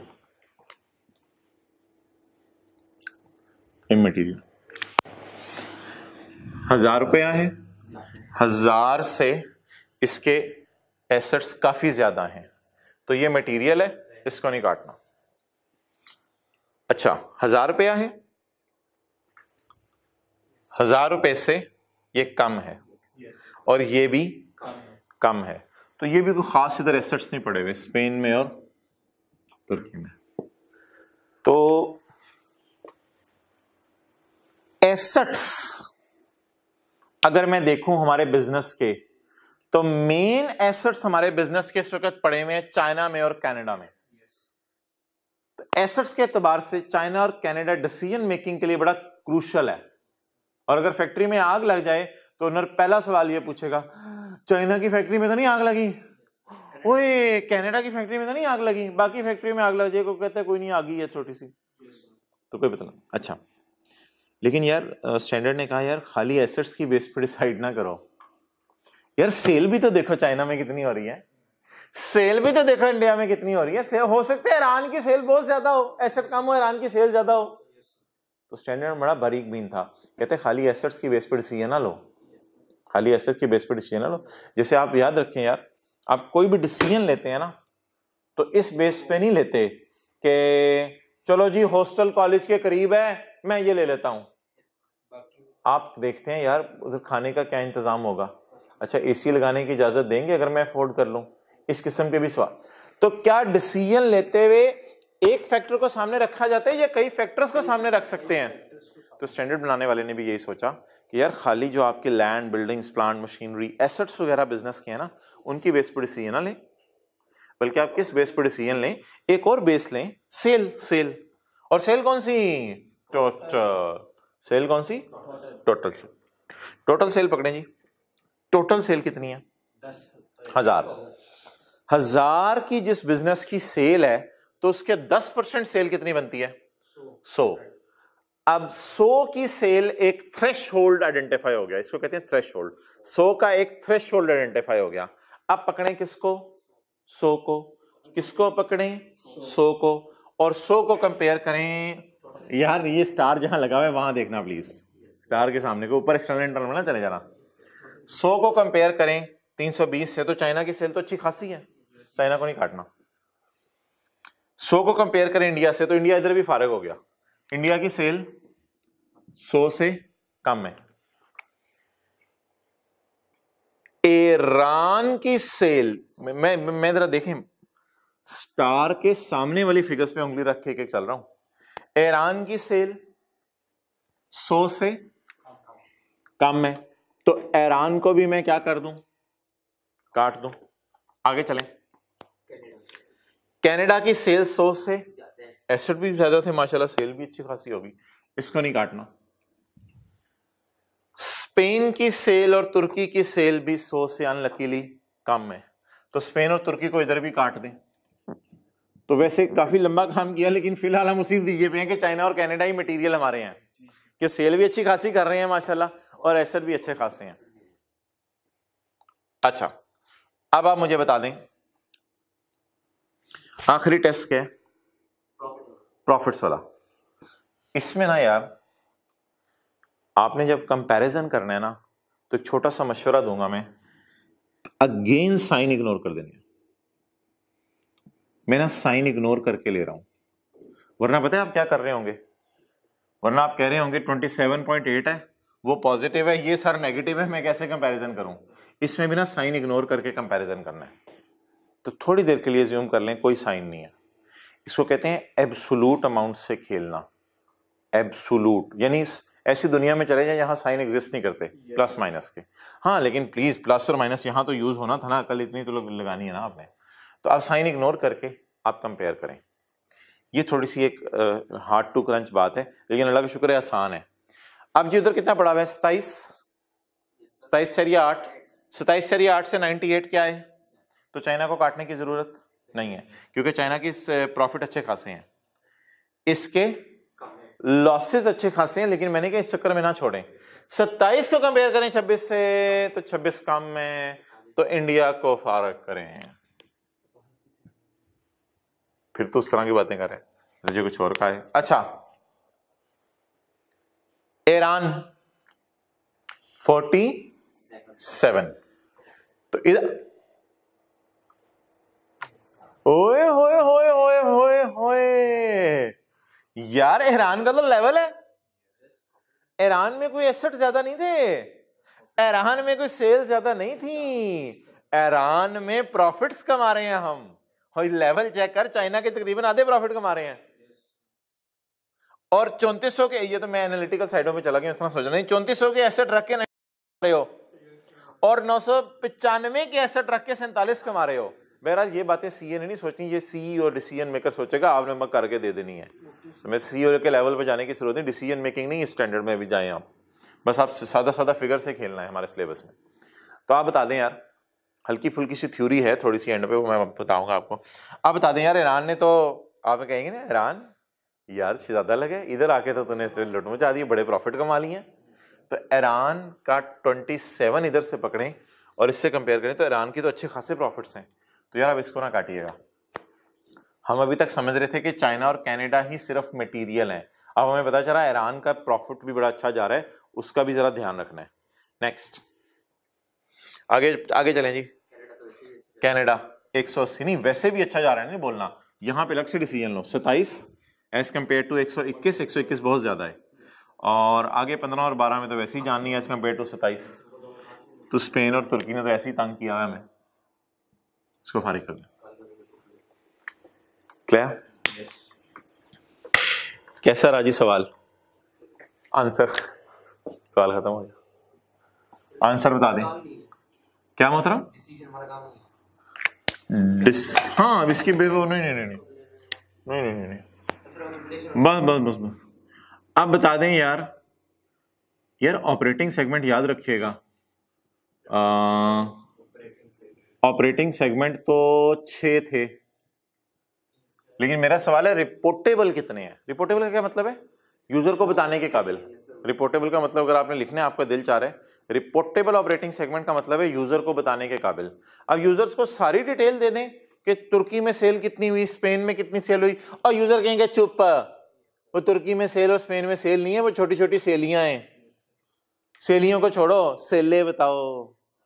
तो जहां बड़ी बड़ी इंफॉर्मेशन है वो बतानी पड़ेगी। तो बताएं यूजर को क्या क्या बताएंगे, किस किस सेगमेंट के बारे में बताएंगे।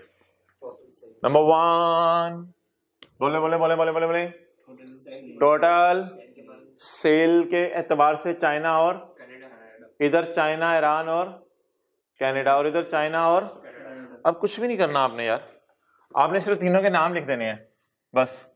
चाइना भी हमारी नजर में मटेरियल है, कनाडा भी मटेरियल है, और ईरान भी मटेरियल है। मैं फिलहाल आगे कुछ नहीं लिख रहा, और आगे फिलहाल लिखने की जरूरत भी कुछ नहीं, बस हमारे सवाल का जवाब आ गया।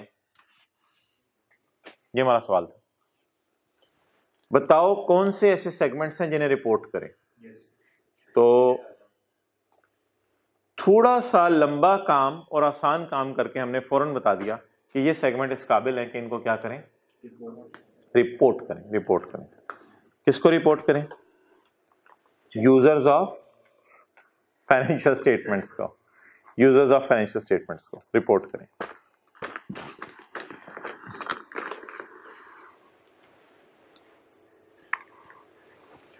अच्छा वैसे आपसे पूछ रहा हूं, अब चाइना कनाडा और ईरान तो हो गया, तो यूजर्स को बाकियों के बारे में बता देंगे। इंडिया, स्पेन और तुर्की तो अदर्स हैं, अदर्स हैं, यानी हमारी नजर में रिपोर्टेबल।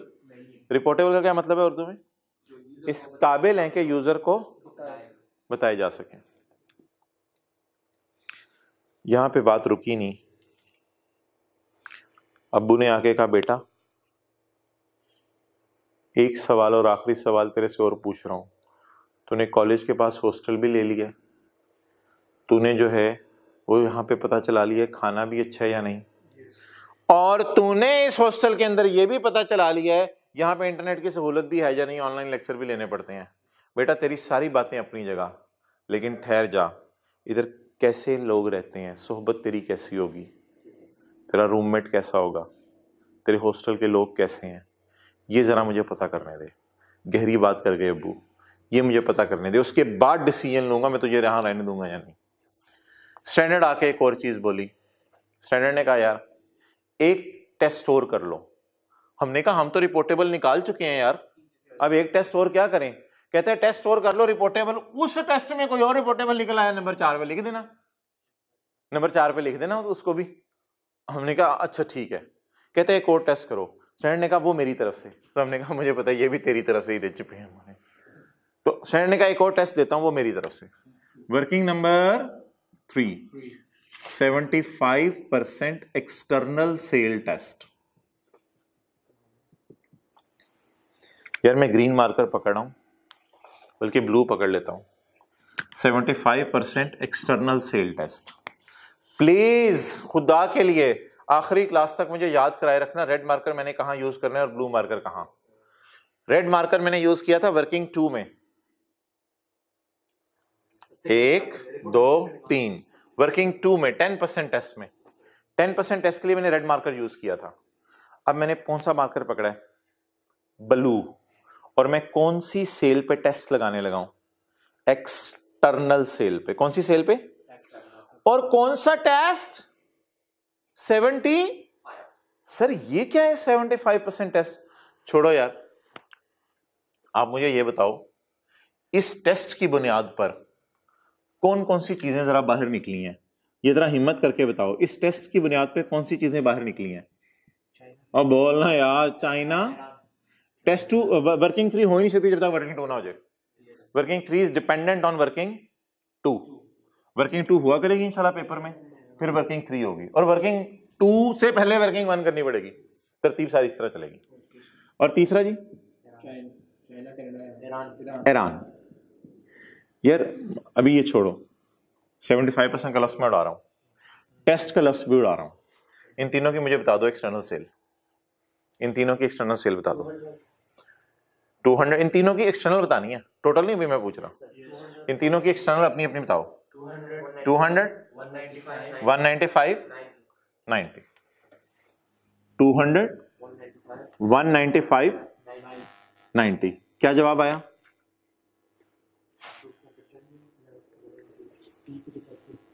380 lock done. 200, 100, 485। अच्छा 200, 200, 195 और 90। तीनों की क्या पकड़नी है? External sale. मैं एक बच्चों को एक चीज कहता होता हूं कि वर्किंग 3 जब मैं आपकी कराऊं ना, तो आपके लिए जायज नहीं है आंखें यहां से हटाना। आपकी आंखें सिर्फ कहां होनी चाहिए? एक्सटर्नल सेल वाले कॉलम में। अच्छा मुझे एक फीलिंग आ रही है, ऐसे फिगर्स ना आंखों में घुसती चली जा रही हैं, करीब से देख रहा हूं ना। एक्सटर्नल सेल, बड़ा मजा आता है। एक्सटर्नल सेल, सिर्फ कौन सी सेल को नजर मारनी है? External sale. तीनों की एक्सटर्नल सेल जमा कर ली। सर ये 75% टेस्ट क्या मतलब आप कह रहे थे? 75% एक्सटर्नल सेल टेस्ट। मैं बताता हूं, इसको ना डिवाइड करें 612 पे। कुछ समझ आ रहा है? वो मुश्किल बात नहीं करे। 612 पे डिवाइड करें, 612 पे, और मल्टीप्लाई ऑब्वियसली आपको पता है 100 से करना पड़ता है, क्योंकि जवाब वरना पॉइंट्स में चला जाता है। 79%।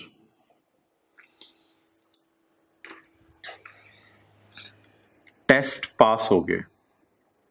75% टेस्ट पास हो गया। ये टेस्ट पास हो गया। एक बात करूंगा, एक ही दफा करूंगा, गौर से सुननी है इस टेस्ट की लॉजिक। स्टैंडर्ड कहता है क्या तीनों की एक्सटर्नल सेल, सारी एक्सटर्नल सेल का 75% है? हमने कहा हाँ है। कहते अल्लाह का शुक्र है, अच्छी खासी सेल आप यूजर को बता रहे हो। आप यूजर को तकरीबन बिजनेस की 79% सेल बता रहे हो, और क्या चाहिए? कोई और सेगमेंट नहीं है। कहते हैं छोड़ो परे, कोई और सेगमेंट आपको आइडेंटिफाई करने की जरूरत नहीं है। आप अपने बिजनेस की एक्सटर्नल सेल का 79% तक यूजर्स को बता रहे हो, और क्या चाहिए मुझे? अगला सवाल कराऊंगा, ये 79 नहीं आएगा, ये 75 से भी। फिर मैं आपसे कोई मशवरा मांगूंगा। फिलहाल ये जो सिनेरियो बना है ना, ये बने शुक्र वाला, सबर वाला नहीं बना। सबर वाला सिनेरियो तब बनेगा, फिर कोई काम करना पड़ेगा हमें। सबर का मतलब होता है सब खबर करो और काम करो, शुक्र का मतलब होता है और कुछ नहीं करना। अब हमें शुक्र करना पड़ेगा। शुक्र करेंगे कि यार शुक्र है टेस्ट पास हो गया। ठीक है, टेस्ट पास हो गया, ये लिख लें, और साथ ये भी लिख लें, no need to identify any other segment. No need to identify any other segment. कोई और सेगमेंट ढूंढने की जरूरत नहीं है। यार मैं यही कहूंगा आपको कि जब 75% से कम आएगा ना, फिर ही शायद आपको ये बात समझ आए। लेकिन मेरा पास का तजर्बा है, तकरीबन 70-80% बच्चों को लॉजिक समझ आ जाती है वैसे वर्किंग 3 की। क्या लॉजिक है यार? मैंने कौन कौन सी सेल पकड़ी यार? मैंने कौन कौन सी सेल पकड़ी? ये वाली, ये वाली और ये वाली। इन तीनों को पकड़ के, और पीछे छोटियां छोटियां सेलियां बच गई है ना, इन तीनों को पकड़ के मैंने डिवाइड मारा 612 से। जब डिवाइड मारा 612 से, मैंने कहा तकरीबन 80% सेल तो मैं 3 मुल्कों में कर रहा हूं। मैंने कहा अल्लाह का शुक्र है, स्टैंडर्ड के मुताबिक मुझे और कुछ करने की जरूरत नहीं है, क्योंकि अच्छी खासी बाहर की सेल भी मैं यूजर को शो कर दूंगा। ये 3 सेगमेंट मुझे लग रहे हैं मिलके ना अच्छी खासी सेल ऑलरेडी कर रहे हैं। External, external. तो आखिरी टेस्ट किस पे लगाना है बोलो? एक्सटर्नल सेल पे। आखिरी टेस्ट किस पे लगाना है? एक्सटर्नल सेल पे। यार ये सवाल करने में हमें 40 मिनट लगे हैं, और हमारे पास 20 मिनट बच गए हैं। 1 घंटे 40 मिनट की हमारी क्लास होती है, 20 मिनट बच गए हैं। आपके ख्याल से इसी तरह का सवाल अगर मैं कराऊं आपको व्हाइट बोर्ड पे, तो 20 मिनट में होना चाहिए, 15 मिनट में होना चाहिए? मेरे ख्याल से 15 मिनट में होना चाहिए। तो बस क्वेश्चन 3 कर लेते हैं।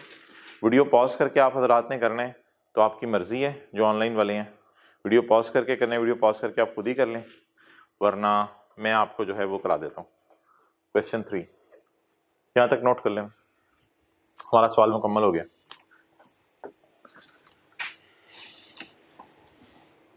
अब हम क्या करने लगे हैं, कॉन्सेप्ट्स कोई नया लेने लगे हैं या प्रैक्टिस करने लगे हैं? सिर्फ प्रैक्टिस। ये 15-20 मिनट प्रैक्टिस कर लेते हैं। थोड़ा सा टाइम इस तरह भी बच जाएगा ना, फॉर्मेट्स बने हुए हैं। सुन, अच्छा यार आप मुझे ये बताओ कि इधर देखो, मैं नया सवाल शुरू करने लगा हूं, सारे इधर देखो। ये नोट कर लिया, वर्किंग 3 नोट कर लो जरा। फटा कब आएगा? जब 75% से कम आएगा, फिर मुझे बता दीजिएगा, उस वक्त मैं कुछ कर लूंगा जो भी करना हुआ, लेकिन फिलहाल इंशाल्लाह फटे की कोई बात नहीं। अच्छा यार मुझे हेल्प आउट करो, इधर देखो यार, ये लाइन मिटा दूं, मैं अगला सवाल शुरू करने लगा हूं। एक्सेलेंट, कोई मिटाने की जरूरत नहीं। ये मिटा दूं तीनों? अगला सवाल अभी मैंने देखा नहीं है, मुझे नहीं पता क्या है, लेकिन ये तीनों मिटा दूं? मिटा दूं। ये सारा मिटा दूं यार, ये सारा मिटा दूं? नहीं, इस वर्किंग की शायद जरूरत पड़ जाए, शायद। ये मिटा दूं? नहीं, ये भी मिटा दूं, चाइना इंडिया का लफ्ज। अगला सवाल आने वाला है ना, पता नहीं क्या हो, ये भी मिटा दूं? पता नहीं कंट्री हो या प्रोडक्ट्स हो, मुझे ये भी नहीं पता अभी अगले सवाल में। क्लियर? ये सारा मिटा दें? अच्छा इधर इधर भी हिम्मत करें जरा, बताएं। ये लफ्ज मिटा दूं? ये यहाँ इज इक्वल टू तक मिटा दूं? 10% मिटा दूं? नहीं। मल्टीप्लाई मिटा दूं? नहीं। थोड़ा सा टाइम और मैं सेव कर लेता हूं, मल्टीप्लाइड बाय जो भी हुआ वो कर लेंगे। ये टेस्ट हमने जरूर करना है, हाँ ये टेस्ट हमने जरूर करना है, लेकिन पता नहीं 2 चीजें हो 3 चीजें हो, इसलिए नंबर क्वांटिटी मिटा देते हैं। ठीक है, ये उसी तरह लिखा रहा। और तो ये तो 75% एक्सटर्नल सेल टेस्ट। चलिए जी, आंसर नंबर 3 स्टार्ट करें। Question number 3, the chief accountant of Pell Finstock Limited gives the following data regarding its 6 segments. जी मोहतरम, एम से क्या बनता है? मैंगोज, निम्को, ऑरेंज, पैरेट नहीं, पोटैटो, क्वीन नहीं, कोयल, चलो जो मर्जी है। आगे रोस्ट। तो ये 1 2 3 4 5 6 किस्म के कारोबार कर रहे हैं। क्या क्या दिए हुए हैं इनके? एसेट्स, बिकता नहीं है, प्रॉफिट्स, लॉसेस और यार ये रेवेन्यू एक्सटर्नल में डालो इंटरनल में? नहीं बता रहा। एक्सटर्नल एज्यूम करो इंटरनल, दोनों में से एक एज्यूम करना पड़ेगा। एक्सटर्नल एज्यूम करो इंटरनल। यार सारे बिजनेस में एक्सटर्नल रेवेन्यू होता है ना, एक्सटर्नल का मतलब होता है कस्टमर्स को चीजें बेची हैं, इंटरनल का मतलब होता है अपने ही सेगमेंट ने एक से दूसरे को चीजें बेची। तो फिर सवाल खामोश है तो लिख लें सारी एक्सटर्नल सेल है, सारी एक्सटर्नल सेल है। करो यार, फारिग कराओ सवाल में, अब क्या है, कुछ जान नहीं है। चलो जी, वर्किंग 1 क्या क्या लिखना है यार? MNOPQR। जब सोचना होगा ना तब मुझे बता देना, जब सोचना नहीं है तो वो फिगर्स पेपर में जल्दी जल्दी लिखनी है। फिर सेल बता दो यार एक्सटर्नल। 200, 320, 290, 92 और 98 कितनी है जी?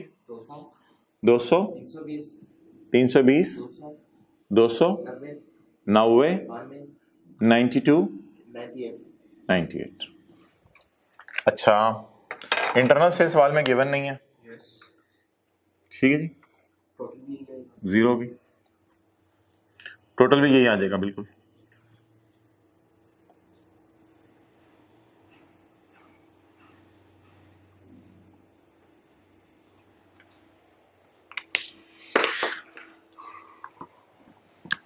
आगे चलें। -50, -140, positive 80, positive 10, negative 10, negative 10, negative 50, negative 140, 80, 10, negative 10, negative 10। साथ ही कर दो, चलो ठीक है, एसेट्स कर लो, एसेट्स कर लो। 50, 25, 10, 5, 5, 5, 50, 25, 10, 5, 5, 5, नया लगवा। 50, 25, 50, 25, 10, 5, 5, 5। ओके,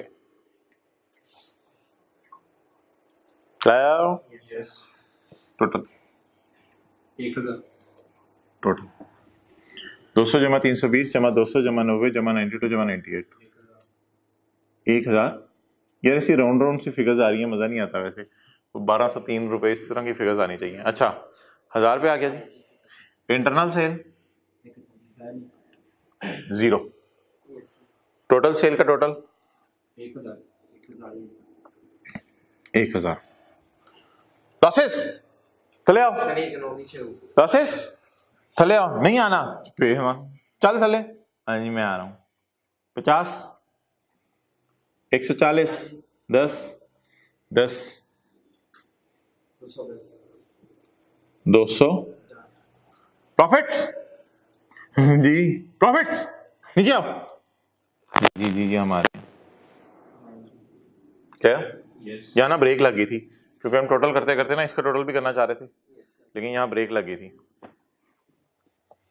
ठीक, कितना हो गया यार? आज हायर प्रॉफिट्स आ रहे हैं, लॉसेज आ रही हैं, हायर लॉसेज आ रही हैं। अच्छा, ऐसे टोटल करो। 50 जमा 25 75, 75 जमा 10 85, ठीक है 100। आप कह रहे हो कि ऊपर वाले चेक नहीं कर रहे थे क्योंकि आहा यार तू कोई फिक्रा बोल दे यहाँ पे तो मैं अप्रिशिएट करने स्टार लगाने हैं, एक्सेलेंट।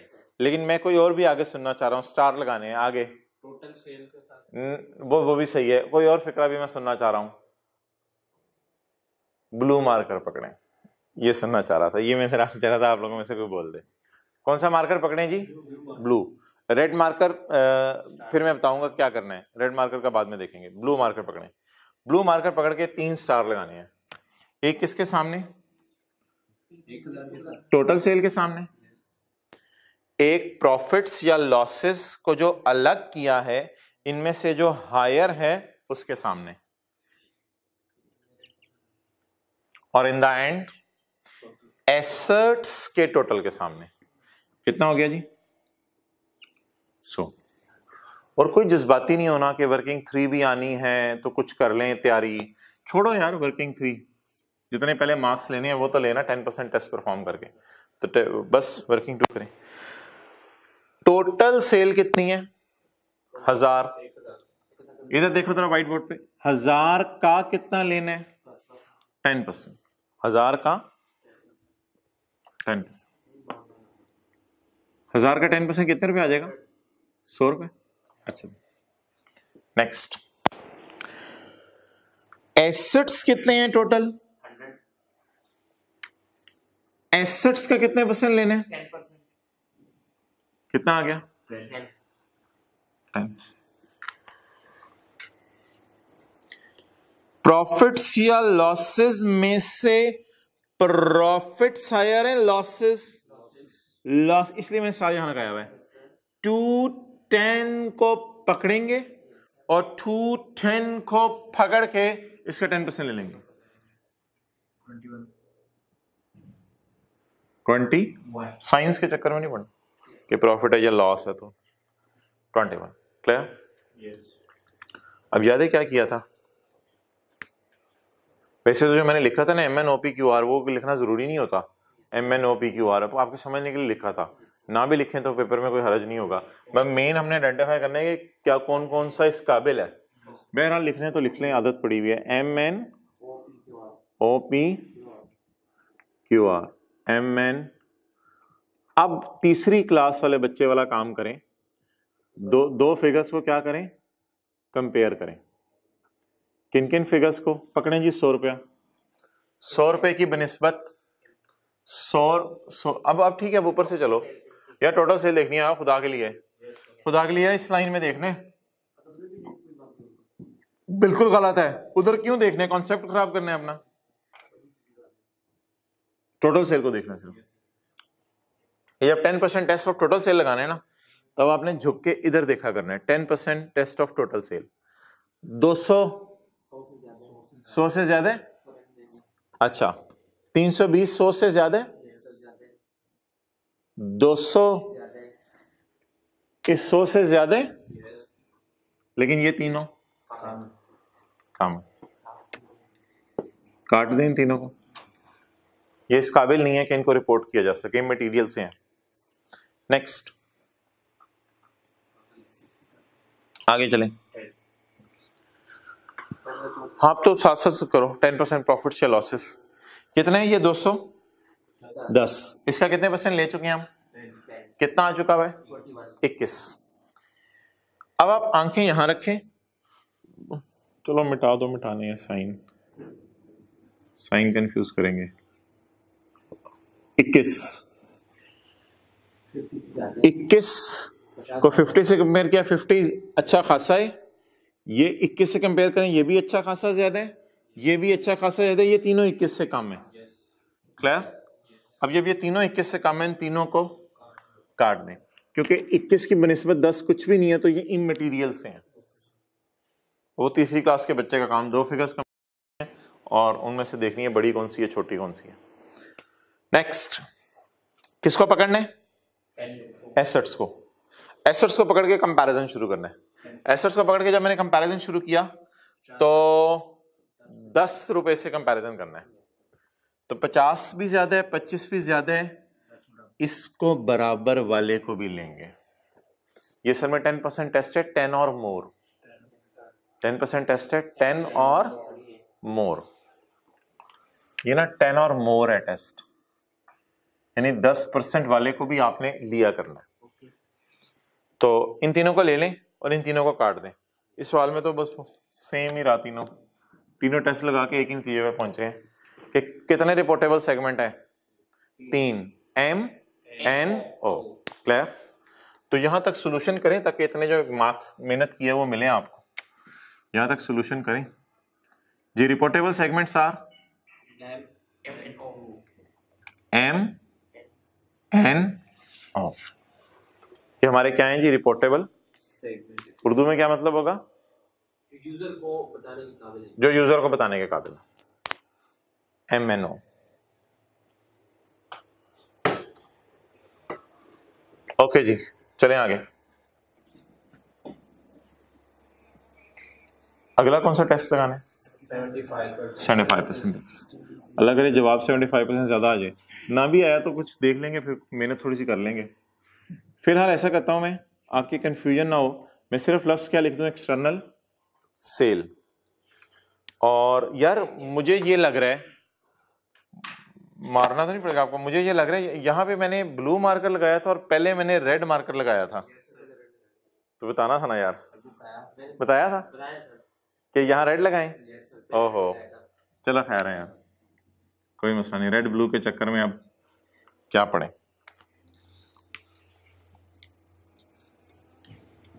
पहले यहां रेड लगाया था। वीडियो रिवाइंड करके मैं तो नहीं देख सकता, अभी तो मेरे पास आई भी नहीं वीडियो। चलो छोड़ो, बात तो समझ आ रही थी। अच्छा जी, आप कौन सा टेस्ट लगाने जी?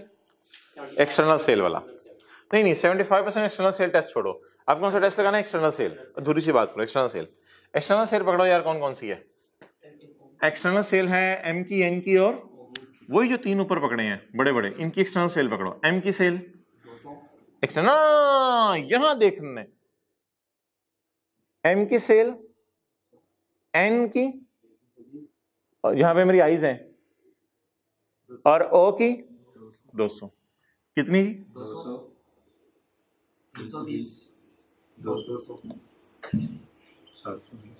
720। खुदा के लिए ये ना कि इस 1000 से डिवाइड करना है यार, इससे इस 1000 से, इस 1000 से, एक्सटर्नल सेल वाले 1000 से, एक्सटर्नल सेल वाले 1000 से। यार ये जो स्टार लगे हुए ना रेड से 3, ये पता है किसके लिए? ये पहले टेस्ट के लिए। हराम का लफ्ज़ नहीं बोलना चाहिए। हराम है आपके लिए कि जायज नहीं है आपके लिए कि आप एक्सटर्नल सेल की लाइन से ऊपर नीचे जाओ वर्किंग 3 करते हुए। वर्किंग 3 करते हुए ना आपकी नजरें सिर्फ किस पे होनी चाहिए, बस पकड़ो जी एक्सटर्नल सेल कितनी है, 200, 320, 200 कर लिया। टोटल कितना आ गया, 720। इसको यार डिवाइड करो इस 1000 से, अगर भूलने का डर है तो फिर ये लो, इस 1000 से डिवाइड करो, जवाब बताओ। 72%। टेस्ट फेल हो गया, टेस्ट फेल हो गया। ओहो सही कह रहे हो, into 100 is equal to 75%। 75% test क्या हो गया, फेल हो गया। 75% टेस्ट फेल हो गया और ये फिगर 75 से गिर गई है।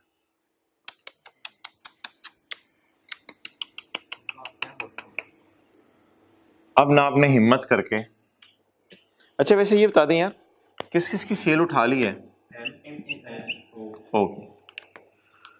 अब ना यार 72 को किसी तरह मुझे हेल्प करवा दें, 75 पे मैं पहुंचाना चाह रहा हूं, 72 को 75 पे पहुंचाना चाह रहा हूं। मेरे ख्याल से तो कोई एक दो और सेगमेंट डालना पड़ेगा।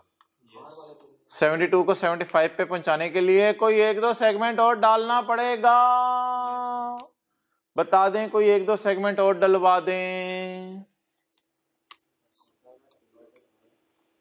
अच्छा यार पीछे सेगमेंट बचे कितने हुए हैं, अच्छा वैसे एक बात बताऊं यहां हुआ क्या है, रुक के जरा सोचो हुआ क्या है। हमारी थी एक्सटर्नल सेल 1000, वैसे ही बात कर रहा हूं, 1000 का आपने 75% लेना नहीं होता, वैसे समझने के लिए लॉजिक के लिए बात कर रहा हूं। 1000 का 75% लेना नहीं होता कहीं, 1000 का 75% कितने, 750। यार इतनी भी सेल नहीं है हमारी के 750 पे पहुंचे, 720 पे बेचारी पड़ी हुई है, तो यार कम से कम 750 की सेल तो शो करो ना यूजर्स को, कम से कम 75% सेल तो उन्हें दिखाओ। आप बता दें, पहली तो बात बता दें, पिछले सवाल में सबर वाला सिनेरियो था, शुक्र वाला सिनेरियो था, शुक्र वाला, इसमें आपको सबर करना पड़ेगा। सबर का मतलब आपने आईएएस में भी पढ़ा था, थोड़ा काम करना पड़ता है, मेहनत करनी पड़ती है। अब आप मुझे बता दें यार कि मेरी पिछली सेलें बची कितनी हुई हैं, 3 सेलें बची हुई हैं, इनमें से कोई ऐसी सेल उठाएं जिससे जरा मैं जल्दी 75% पे पहुंच जाऊं, कोई ऐसी सेल उठाएं जिससे मैं जल्दी 75% पे पहुंच रहा हूं, अकाउंटिंग की बात नहीं कर रहा, बड़े भाई को साथ बिठा के हिम्मत करवा ले बेशक, कोई ऐसी सेल उठवा दें जिससे मैं जरा जल्दी 75% पे पहुंच जाऊं, वो इन तीनों में से जो सबसे ज्यादा वाली होगी, तो जरा आर की सेल डाल के ट्राई करते हैं। अच्छा मैं ना एक पैटर्न मेरे जहन में भी आया, बुक में मैंने नहीं बनाया, वैसे ही आपके जहन में आर को यहां लिख दूं और 720 में ऐड कर दूं, कितना 98, ऐसे सही रहेगा ना, 720 जमा 90 समझ आ जाएगा, 720 जमा 98 800। इसको अब वही काम करके देखते हैं कि और आगे जाने की जरूरत है या नहीं। 818 को डिवाइड करें 1000 पे, 81.8, यार डिवाइड तो 1000 ही करना है ना, डिवाइड तो 1000 पे ही करना है, और multiplied by 100 is equal to 82%, 81.8 जो भी है, इट इज ग्रेटर देन 75%। तो अब no need to do anything, अब और कुछ करने की जरूरत, तो टेस्ट क्या हो गया था, फेल हो गया था। यार एक काम करवा जाना, वरना रिकॉर्डिंग में 1 मिनट मुझे वीडियो दोबारा डलवानी पड़ जाएगी, यहां पे आर लिखवा जाना, कहीं ये ना भूल जाए। यही तो डिसीजन हुआ है अब हमारा इतनी लंबी मेहनत करके कि एक और रिपोर्टेबल सेगमेंट हमारा आइडेंटिफाई हुआ है, that is called as R. ये किस टेस्ट की बुनियाद पे पकड़ा गया, 75%। अच्छा अगर ये आर में ना डालता तो मसला क्या था कि मैं अपने बिजनेस की एक्सटर्नल सेल का 750 तो यूजर को दिखाऊं, मैं तो सिर्फ 720 दिखा रहा था यूजर को, ये इसका मकसद था। लेकिन लॉजिक छोड़ें, क्या किया करना है पेपर में जी, ऊपर वाले टेस्ट लगाया करने हैं वर्किंग 2 वाले, फिर जवाब आ जाया करेगा MNO अगर आ गया, MNO की क्या पकड़नी है? वर्किंग 3 क्या होती है? मैं बोलूँ ना आज के बाद वर्किंग 3, तो आपके जहन में ऐसे आना चाहिए वर्किंग 3। वर्किंग 3 में आपने किन किन की सेल पकड़नी है? वर्किंग 2 से जो निकले हैं उनकी एक्सटर्नल सेल पकड़ ली। इनका क्या मारा? टोटल। जब टोटल मारा तो डिवाइड किया 1000 से, तो काम नहीं बना। सबर करने का मतलब है थोड़ा काम और करें। अब जो सेल बच गई, अगर सर मैं क्लास में बैठा होता मैं आपसे पूछता, बार बार इसको समझाएं, चल समझ ले। जो सेल बच गई वो कितनी सेल है? इन 3 में से कौन सी सेल मैं उठा लूं तो मेरा काम जरा जल्दी हो जाएगा? 98, सबसे ज्यादा वाली। तो जल्दी शुक्र है काम हो गया 82 पर, वरना फिर कोई और सेल उठा के इसी तरह और आगे चलना पड़ना था। इस पे भी काम नहीं चलता। उनमें से कोई, हाँ ठीक है, ले आओ इधर। कोई भी उठा ले ज्यादा है, लेकिन बेहतर है कि ज्यादा वाला उठाओ, 98 वाला उठाओ। क्लियर? एक सेकंड के कैमरा उधर रखो, अगर किसी ने पॉज करके नोट करना है।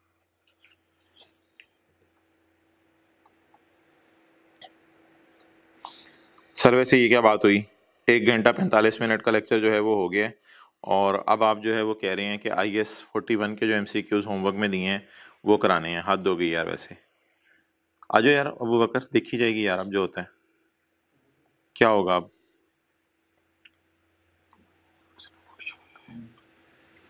अच्छा, MCQs IS 41 page 713। To which of the following does IS 41 apply? IS 41 किन पे लगेगा? IS 41 किस पे लगेगा? Change in fair value of animals. Animals की फेयर वैल्यू बढ़ गई, उनकी यूनिट प्राइस बढ़ गई, प्राइस चेंज आ गई उनमें, IS 41 लगेगा? जी बिल्कुल लगेगा। लकड़ियां held in would yard. Would yard में कट के लकड़ियां होंगी या दरख्तों पे लगी हुई हैं? अभी कट के हैं, तो फिर तो ये लकड़ियां जो है वो अब इन्वेंट्री है आपकी। ये शायद वो दरख्त हों जो कि लकड़ियों के लिए लगाए जाते हैं।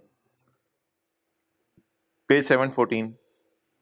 फार्म लैंड, लैंड जिस पर वेजिटेबल्स ग्रो करनी है लेकिन है लैंड, तो बोले तो कौन सी ऑप्शन टिक करेंगे?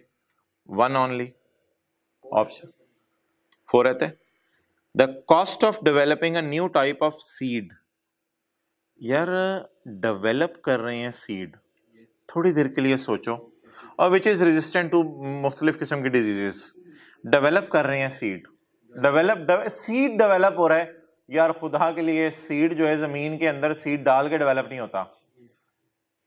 आपने अक्सर सुने कि लोग जो है वो पहले पुराने जमाने में माल्टा होता था, मौसमी होती थी, अब उनको मिक्स सारे संतरा और पता नहीं क्या क्या और बना दिए हुए हैं, फ्रूटर आ रहे हैं और पता नहीं क्या क्या आ रहे हैं, ग्रेप, पता नहीं क्या क्या चीजें निकाल रहे हैं मुख्तलिफ को बीजों। तो यार ये जो बीजों की मिक्सिंग होती है ये तो लैब में होती है, या IS 38 है, या IS 38 है। तो कीप ऑन। कौन सी ऑप्शन टिक करेंगे जी? बी। डन। आगे, IS 41 should be applied to account for the following when they relate to। अगर ये चीजें एग्रीकल्चर एक्टिविटी में रिलेट कर रही हैं, एग्रीकल्चर एक्टिविटी में क्या मतलब है?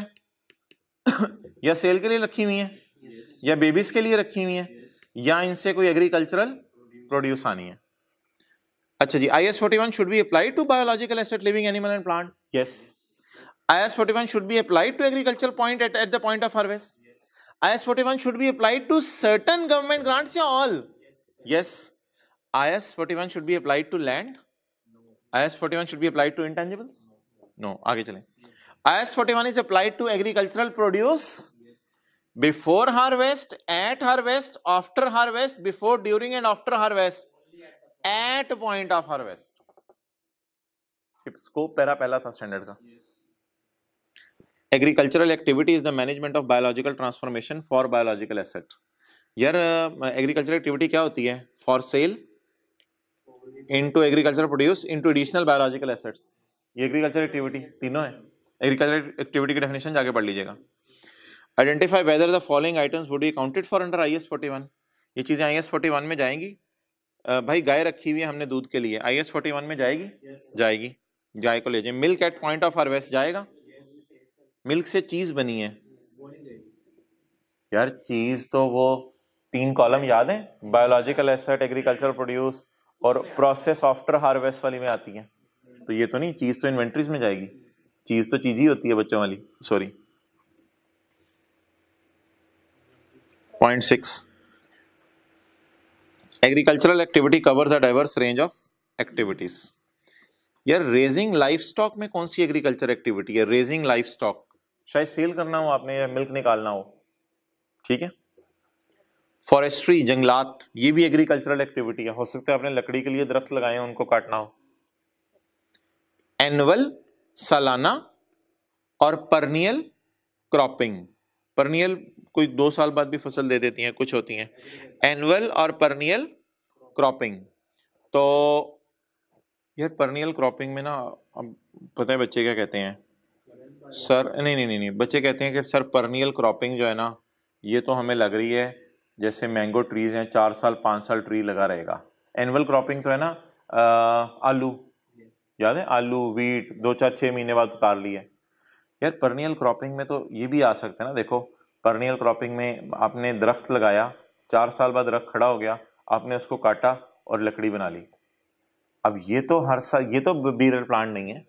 जो दरख्त आप लकड़ी के लिए लगा रहे हैं, क्या वो तो बेचना ही लकड़ी है उसकी? वो जो बीरल प्लांट की कंडीशंस हैं वो तो नहीं पूरी हो रही। एक कंडीशन तो है, लाइफ ज्यादा है इसकी 1 साल से, लेकिन बाकी कंडीशंस तो नहीं पूरी हो रही। वो प्रोड्यूस तो नहीं दे रहा हर साल, मैंगो तो नहीं दे रहा। तो जो दरख्त फर्नीचर वाले हैं, फर्नीचर बनाने के लिए लकड़ी वाले, तो उसको आप कह सकते हो परनियल लगाए हैं या कुछ भी लगाए हैं। तो ये बायोलॉजिकल एसेट है। एनुअल या 1 साल से ज्यादा की cropping. Cultivating orchards and plantations, बाग लगाना और प्लांट लगाना। जी बोलें। ऑब्वियसली अगर एग्रीकल्चर एक्टिविटी से तो IS 41 लगेगा। फूड को प्रोसेस कर रहा हूं मैं, फूड की प्रोसेसिंग तो फैक्ट्रीज में होती है, ये तो इन्वेंट्री होगी। यार एक्टिव मार्केट की ना डेफिनेशन आपने सिर्फ IS 41 के स्टैंडर्ड में जाके ढूंढ लेना, बस बस बस, इससे आगे की मैं बात नहीं कर रहा।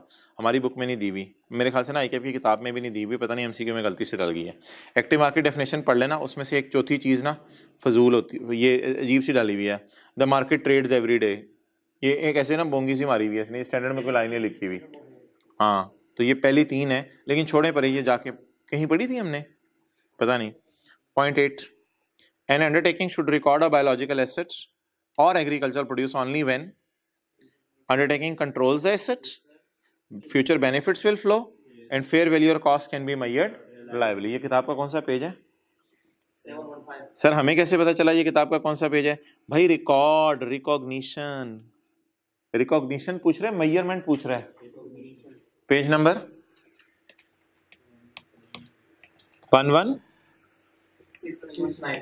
691। ओके आगे आ जाए।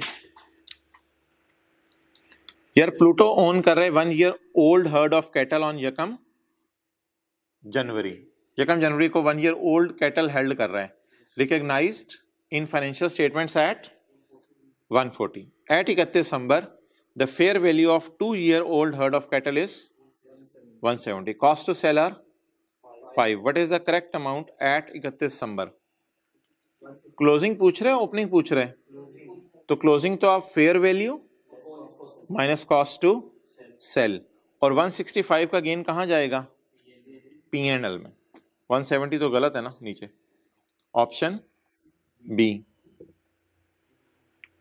ओके, इंफॉर्मेशन सोर्सेज में suggest different conclusions to fair value use. यार ये ना आप खुद ही करें, ना मैंने पढ़ाया है ना कोई स्टैंडर्ड में इतना लिखा हुआ है। कहते हैं इंफॉर्मेशन सोर्सेज में suggest different conclusions of fair value.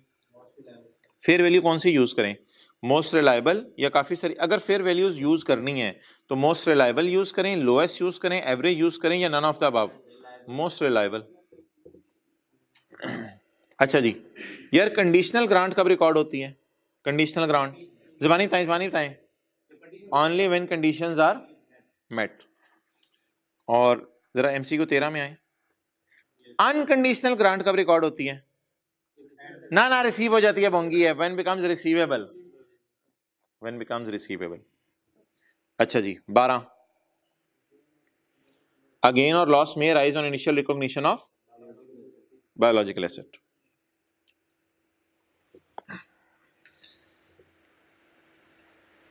may arise on initial recognition of a biological asset because estimated cost to sell are deducted in determining fair value minus estimated cost to sell of when a calf is born as a result of harvesting of agricultural, लिख लें आगे, harvesting of agricultural produce.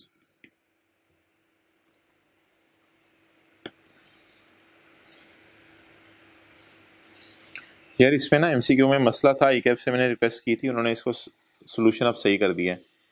इस MCQ में पता है क्या मसला था, इधर देखना, अ गेन और लॉस में अराइज ऑन इनिशियल रिकॉग्निशन, नहीं अंडर IS 41, अंडर IS 41। अब एमसीक्यू अल्लाह का शुक्र आपकी किताब में क्वेश्चन भी सही है, सोल्यूशन भी सही है। इधर देखो, गेन और लॉस में अराइज अंडर IS 41। IS 41 में गेन लॉस कब आता है? पहली क्लास याद रखना, वूल वाली, शीप वाली और वो सारी, न्यू बेबी बॉर्न। तो गेन लॉस कब आता है IS 41 में? नंबर 1, IS 41 में गेन लॉस तब आता है जब आप because estimated cost are deducted in determining fair value of a biological asset को जब आप मेजर करें तो कॉस्ट ऑफ सेल माइनस करते हैं, जिसकी वजह से कैश का आउटफ्लो कुछ और होता है और फेयर वैल्यू ऊपर कुछ और पड़ी होती है एफवी, तो इस वजह से गेन लॉस आ जाता है। ये बात बिल्कुल सही है IS 41 की रोशनी में। इसी तरह जब बेबी बॉर्न हो तब भी गेन लॉस आता है IS 41 में, biological asset debit P&L credit, baby debit P&L credit.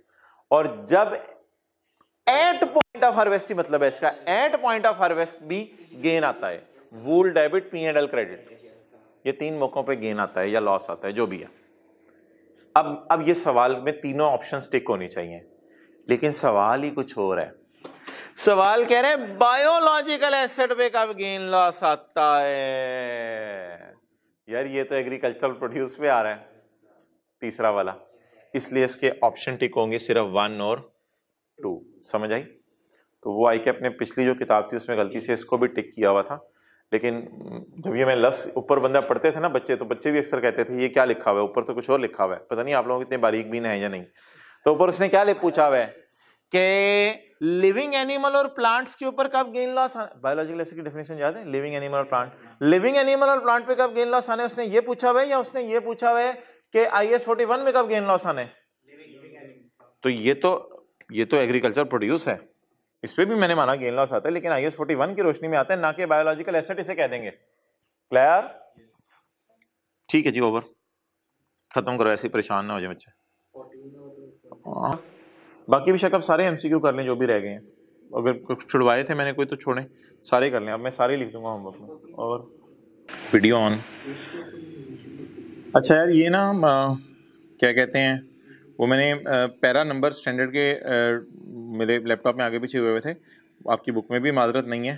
तो IS 41 के पैराज जो है ना ये वाले हैं 5, 10, 34, 35, 50, 54, 57। तो आज स्टैंडर्ड खोल के देख लेना, और मैं ना अभी लेक्चर नोट्स में भी डाल देता हूँ। ये ओवर करो यार।